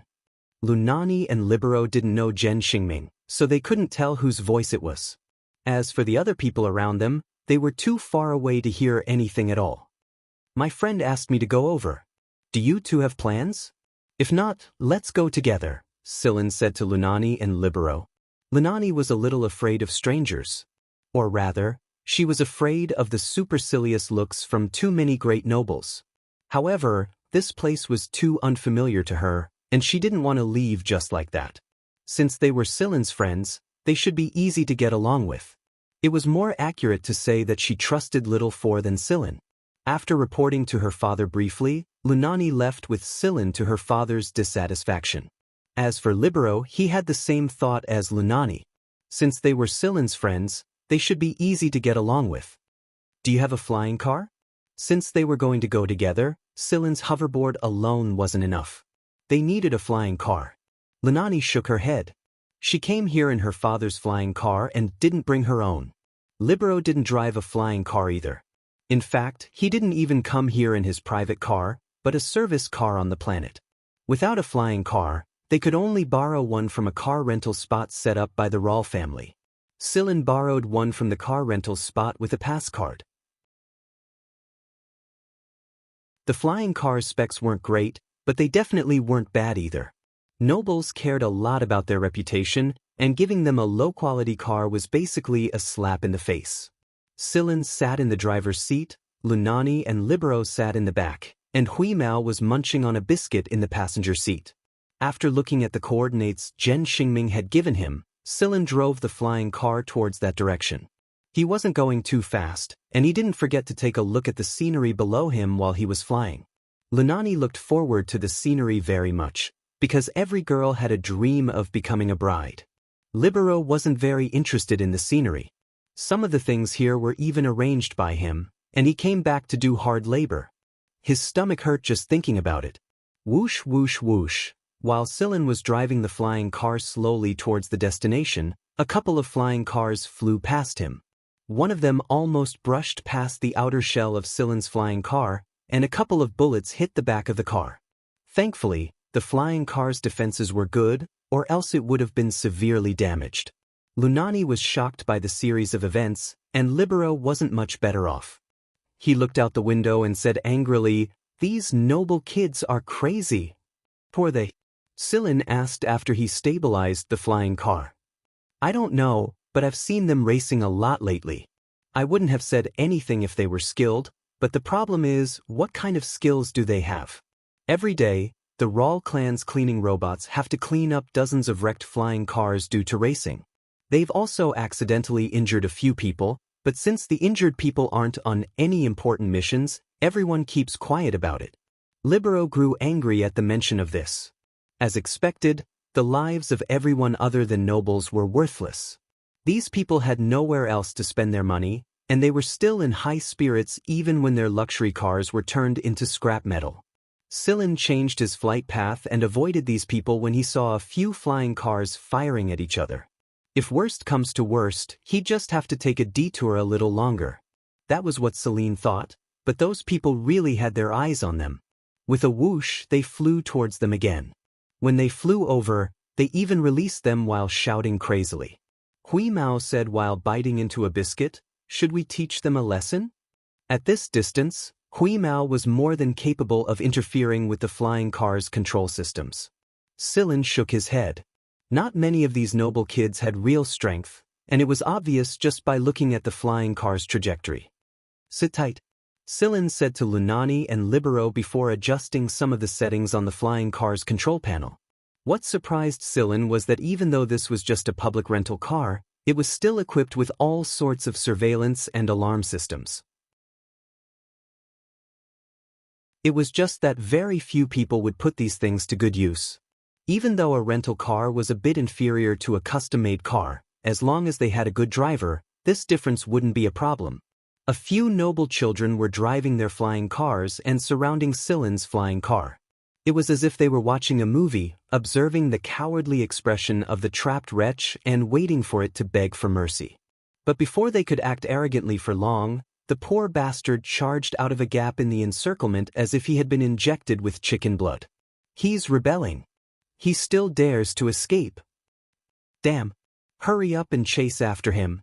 They weren't afraid of people driving rental cars. This was why they were so unbridled. They had done this many times over the past few days, and every time they saw the people in the cars begging for mercy, they would feel a sense of accomplishment. But slowly, the nobles who were driving the luxurious cars realized that the pitiful worm seemed to have suddenly grown a few pairs of wings. Not only was it fast, but its flight path was also very difficult to grasp. Even if a few people joined forces to surround it, they would not be able to trap it. Some people had already started firing at Silen's car with their weapons, but Silen was able to dodge them all. The rental car didn't have any weapons installed, so Silen simply lured the tracer bullets towards the forest and flipped them over in a couple of quick blinks. The tracer bullets kept missing their target and hitting the trees or rocks on the ground. Fuck, could the person driving the rental car be the pilot of the fighter jet? Isn't he afraid of crashing into a mountain? Someone complained. I don't care if he's a fighter pilot or not. We have to shoot it down. Otherwise, how are we going to face people when we get back? How are we going to lose to a rental car driver? That's true. But some people were hesitant. This wasn't their territory, and it wouldn't be good to cause too much of a ruckus. There were only a few basic weapons on the car, and the rest had been removed by their families for safety reasons. From the looks of it, it would be very difficult to shoot down the rental car with the monotonous weapons left on the car. The surrounding flying cars were in hot pursuit, and Silen maintained the rental car's high-end speed almost all the time. Even if the surrounding cars were faster than Silen, they were flying around like headless flies due to Silen's zigzagging route. It was a complete waste of their high specs. After a sharp 90-degree turn, a flying car in hot pursuit crashed into a dense forest and didn't catch up. Silen didn't look at the flying car that crashed into the forest. The noble kid's flying car protection was enough to save their lives anyway. At most, they would suffer a little. Sometimes, Silen found it strange that the descendants of the three kings like Zhen Xingming, Uliganuo, and Bel wouldn't be this crazy even if they went crazy. They would force their twisted pleasure onto unrelated people. If it was just the upper nobles, then what about Naimi and the others? It was a waste of youth if one didn't go crazy, but this kind of madness was already twisted enough. There was no way Silen would believe that these people's backgrounds were much better than Naimi's and the Sizer families. They were all nobles, and there was no way someone with a stronger background would be this twisted and insane. So what did these people rely on? Thump thump. 2 more flying cars were driven into the forest by Silen. He had no interest in wasting time with the remaining flying cars. The remaining flying cars couldn't form a circle anymore, so Silen thought it would be very easy for him to escape.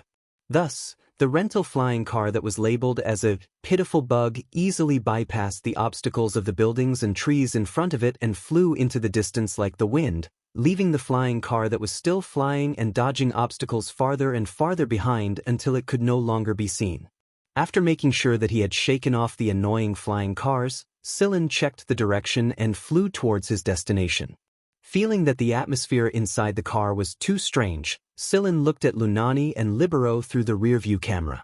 The 2 people were sitting there blankly with pale faces and clutching the handrails tightly. Libero's legs were still shaking. Hey, you two, are you all right? Silen asked. It took him a long time before he finally heard Libero's reply, I guess, Silen. He stopped the flying car in a grassy area so that Libero and Lunani could take a breather. The moment the flying car came to a stop, Lunani and Libero rushed out to vomit after they recovered from the shock. Silen rubbed his nose. That was a little too much. He glanced at Huimao, who was still leisurely munching on a biscuit and about to say something. Silen reached out to cover the dog's mouth, which was covered in biscuit crumbs. Otherwise, the dog would say something like, weak constitution, again. After Silen drove the flying car far away, the flying cars behind them also stopped. After they met up with the people who had crashed into the forest, one of the nobles took out his communicator and contacted a few people, asking them to look for the serial number of the rental car. He had just given the order when his communicator rang. Hey, when are you guys coming? Don't mention it.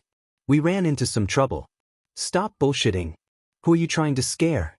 Who would dare cause trouble for you? The other party didn't seem to believe him. There really is one, and it's just a rental car.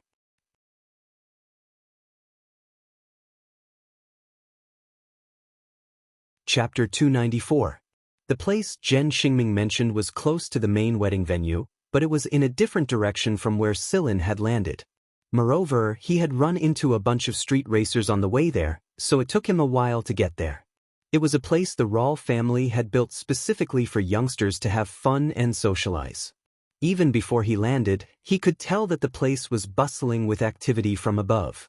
More than half of the children of nobles who had come to this planet to attend the wedding were gathered here. Some of them were in groups of 2 or 3, and some were in groups.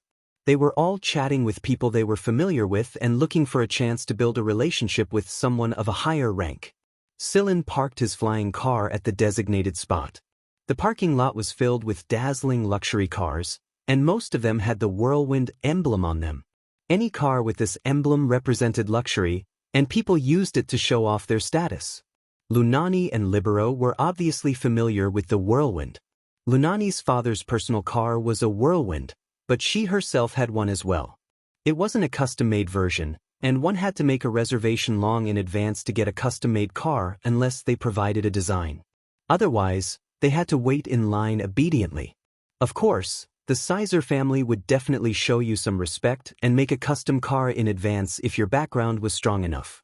Lunani could still be proud of herself back at the 23rd star region, but she didn't have the courage to do so in the entire empire. Lunani's confidence faltered the moment she saw these luxury cars. She knew how the nobles handled things all too well. Libero opened his mouth as he watched Sillin calmly park the rental car in an empty spot surrounded by shiny luxury cars. In the end, he didn't say anything.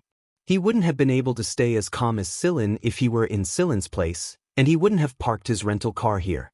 He would have taken it to another public rental spot a little further away. That was why Libero felt a little hot on his cheeks when he saw Sillin's reaction. He looked around guiltily, but thankfully, most of the services here were automated and no one was looking. After he parked the car, Sillin grabbed the restless gray cat by the neck and called out to the obviously nervous Lunani and Libero. Then they headed towards the place Jen Xingming mentioned. Lunani followed closely behind Sillin.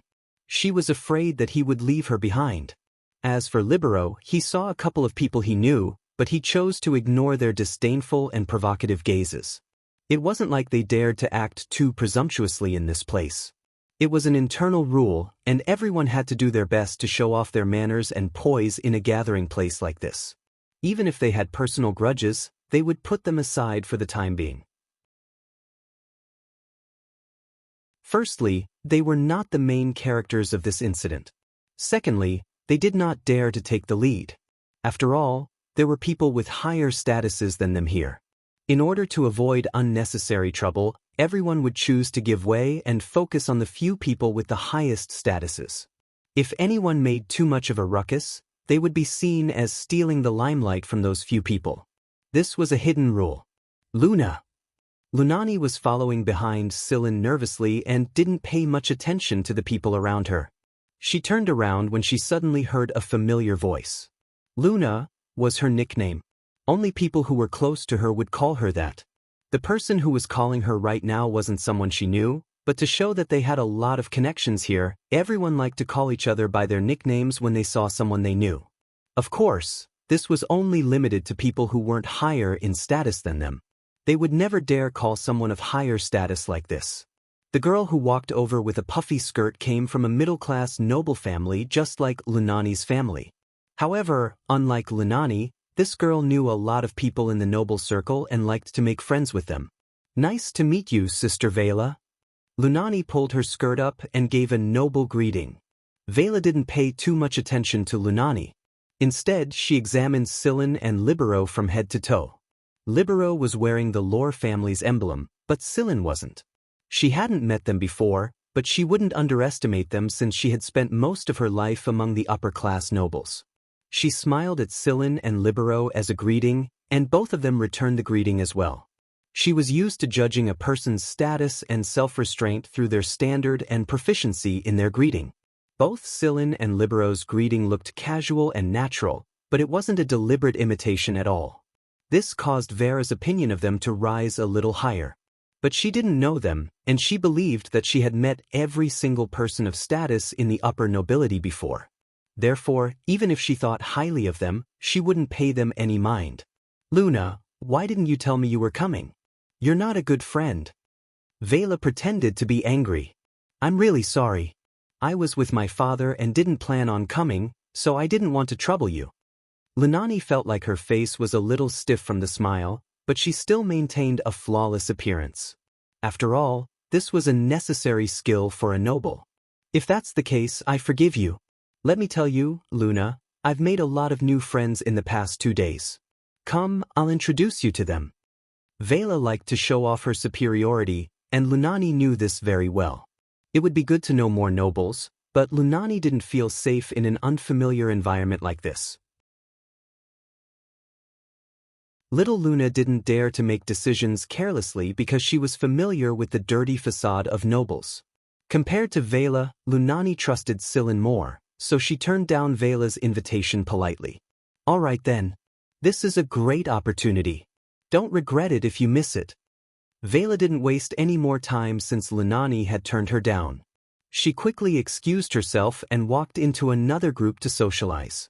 You humans are so real. Huimao lay on Sillin's shoulder and said. Sillin pulled Huimao's whiskers softly. So don't be like humans. Since the 3 of them were unfamiliar faces and their emblems weren't very attractive, no one came over to talk to them. Sillin was happy to have some free time, so he went straight to the venue Zhen Xingming mentioned. He thought it was a public venue, but who would have thought that there would be someone stopping him at the entrance to check his identity? Usually, it's a robot that checks people's identity here. If there aren't any service robots drinking tea, then it should be a public venue. There shouldn't be anyone stopping you, Libero explained. He knew how the Lore family set up the venue, which was why he pointed out that there shouldn't be anyone guarding this place. The so-called identity check was just a look at the emblem on the clothes. Everyone guarding this place had a list in their head, and they had memorized the emblems of the nobles who were qualified to enter. If the person's emblem wasn't on the list, then sorry, but please leave. Of Sillin's group, Libero was the only one who was qualified to enter. Sillin and Lunani weren't. It looks like the bar is pretty high. Sillin smiled. Then, should we leave first, big brother Sillin? Lunani asked. That's right, Sillin, we don't care. Libero pulled Sillin and tried to leave. Stopping Libero, Sillin turned on his communicator and was about to summon Zhen Xingming when he suddenly sensed something and looked in a certain direction. Who did you see? Libero followed Sillin's line of sight and didn't see anyone out of the ordinary. However, there were a lot of people coming and going in that direction, and the clothes they were wearing were dazzling. Huimao also turned around and looked in that direction. His beard trembled, but he didn't say anything. It's nothing. Sillin turned around and was about to contact Zhen Xingming when a voice suddenly came from the other side of the communicator. Your Highness Sillin. Your Highness? Libero and Lunani stared at Sillin in shock. Only the Emperor and the 3 kings were qualified to use the suffix, Your Highness, in their titles. Then what was Sillin? A person ran out hurriedly after the voice. It was one of Zhen Xingming's bodyguards. Only someone who understood Sillin's role in the Zhen family would address Sillin as such. Because of Zhenya, the current and former King Fuji's tacit approval allowed this title to spread in the Zhen family. Zhenya was happy to see this happen and didn't object to it. He would always watch the conflicted look on Sillin's face every time he heard this title. Your Highness Sillin, His Third Highness is already waiting inside. The person guarding the door hurriedly apologized and moved aside to let Sillin and the others in. Let's go. Sillin patted Lunani and Libero's shoulders and said, Let's go. The 2 of them followed Sillin with stiff steps. They were also wondering how they had become His Highness Sillin. Sillin saw Uliganuo come out to relieve himself after they turned a corner in the corridor. Sillin called out, Gaga. Libero's face twitched. He knew Uliganuo. He had seen him during the test. But after Libero learned more about Uliganuo, he realized that anyone who didn't know Uliganuo very well would be silenced on the spot if they called him that. Uliganuo jumped up and slammed his fist on the wall when he saw Sillin. You're finally here, Sillin. I was just talking about you. Look, those people outside are still pretending to be gentlemen, but the real prince in front of us is already cursing out of habit. Since they ran into Uliganuo, there was no need for the guide to continue. What are you talking about me for? Sillin walked over and asked. What else could it be? Naimi is bragging so much that he even took out that award-winning flying car model to show off to a bunch of flying car enthusiasts.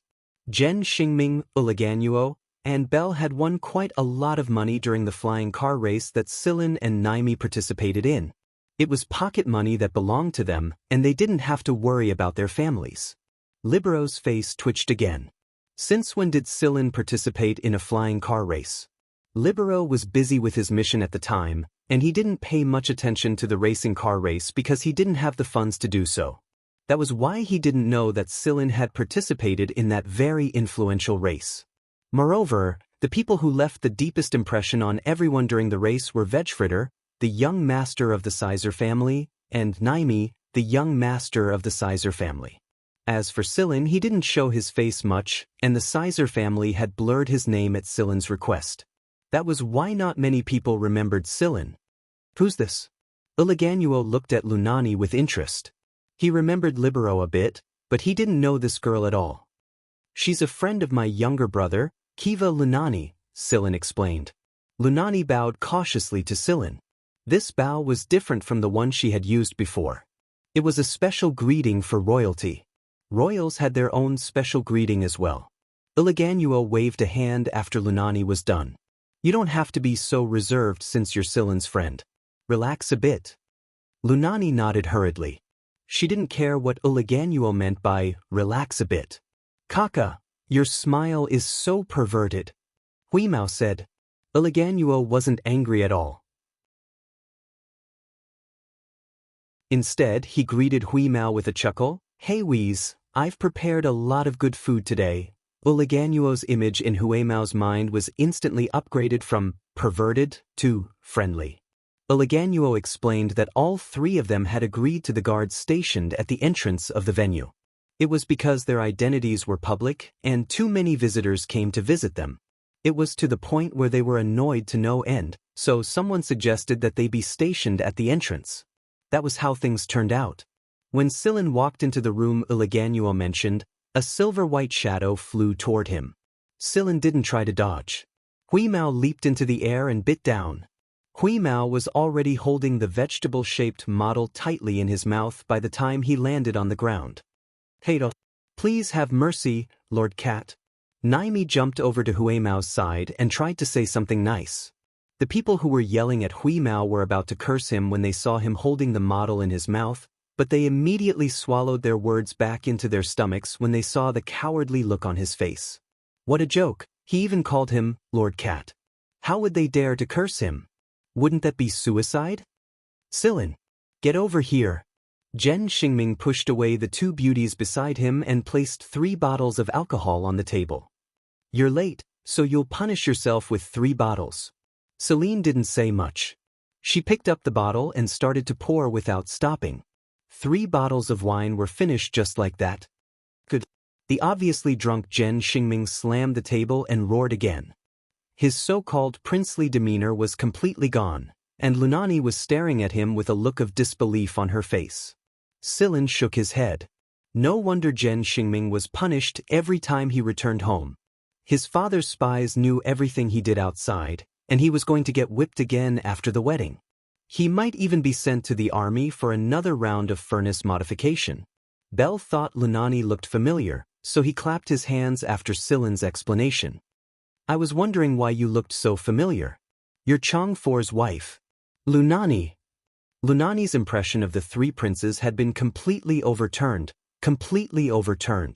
Silin patted Belle's shoulder and told him to stop. Lunani's face was so red that it looked like it was about to bleed. Naimi finally managed to get the vegetable fritter model back from Huimao's mouth with a plate full of food. Tears streamed down his face as he complained to Silin. I'm telling you, Silin, you have to pay me back with an intact one. You deserve it. There was no way Silin wouldn't understand Naimi's intentions. He wanted Silin to build another car for himself. He didn't have the time to build one right now. After learning that the young man who just walked in was the racer Naimi was talking about, a few knowledgeable enthusiasts came over to talk to him. They had watched the racing competition, but their experience wasn't as deep as Naimi's. Some of them even hoped that Sillin could drive the car again so that they could experience what Naimi was talking about. Ever since the flying car race, Naimi had taken the lead, and a lot of other young nobles who loved flying cars were planning to change their flying cars into vegetable-shaped ones. However, vegetable fritter hadn't officially entered production yet, and there were a lot of technical issues that needed to be solved. That was why there were less than 10 vegetable fritters in production right now. They were limited in number, and all of them were made by Fleeka. Right now, there was a long line of people waiting to order vegetable fritter from the Sizer family. While they were talking, the door opened and a couple more people walked in. Sillin immediately knew that 2 of them were the culprits who had caused trouble for them with their flying cars. However, after greeting the crowd, the duo walked away from Sillin and bowed in apology. The surrounding people were still wondering what was going on, but the 2 of them were quite frank and explained what had happened. At the time, they had sent someone to investigate the rental car's serial number, but the Rahl family's supervisor had issued a warning when they found out that it was Sillin. Later, they were warned by their family members again, and it was only then that they realized that they had run into someone they shouldn't have. They had to apologize first, or they would be in big trouble if the other party took the initiative. That was how the scene unfolded.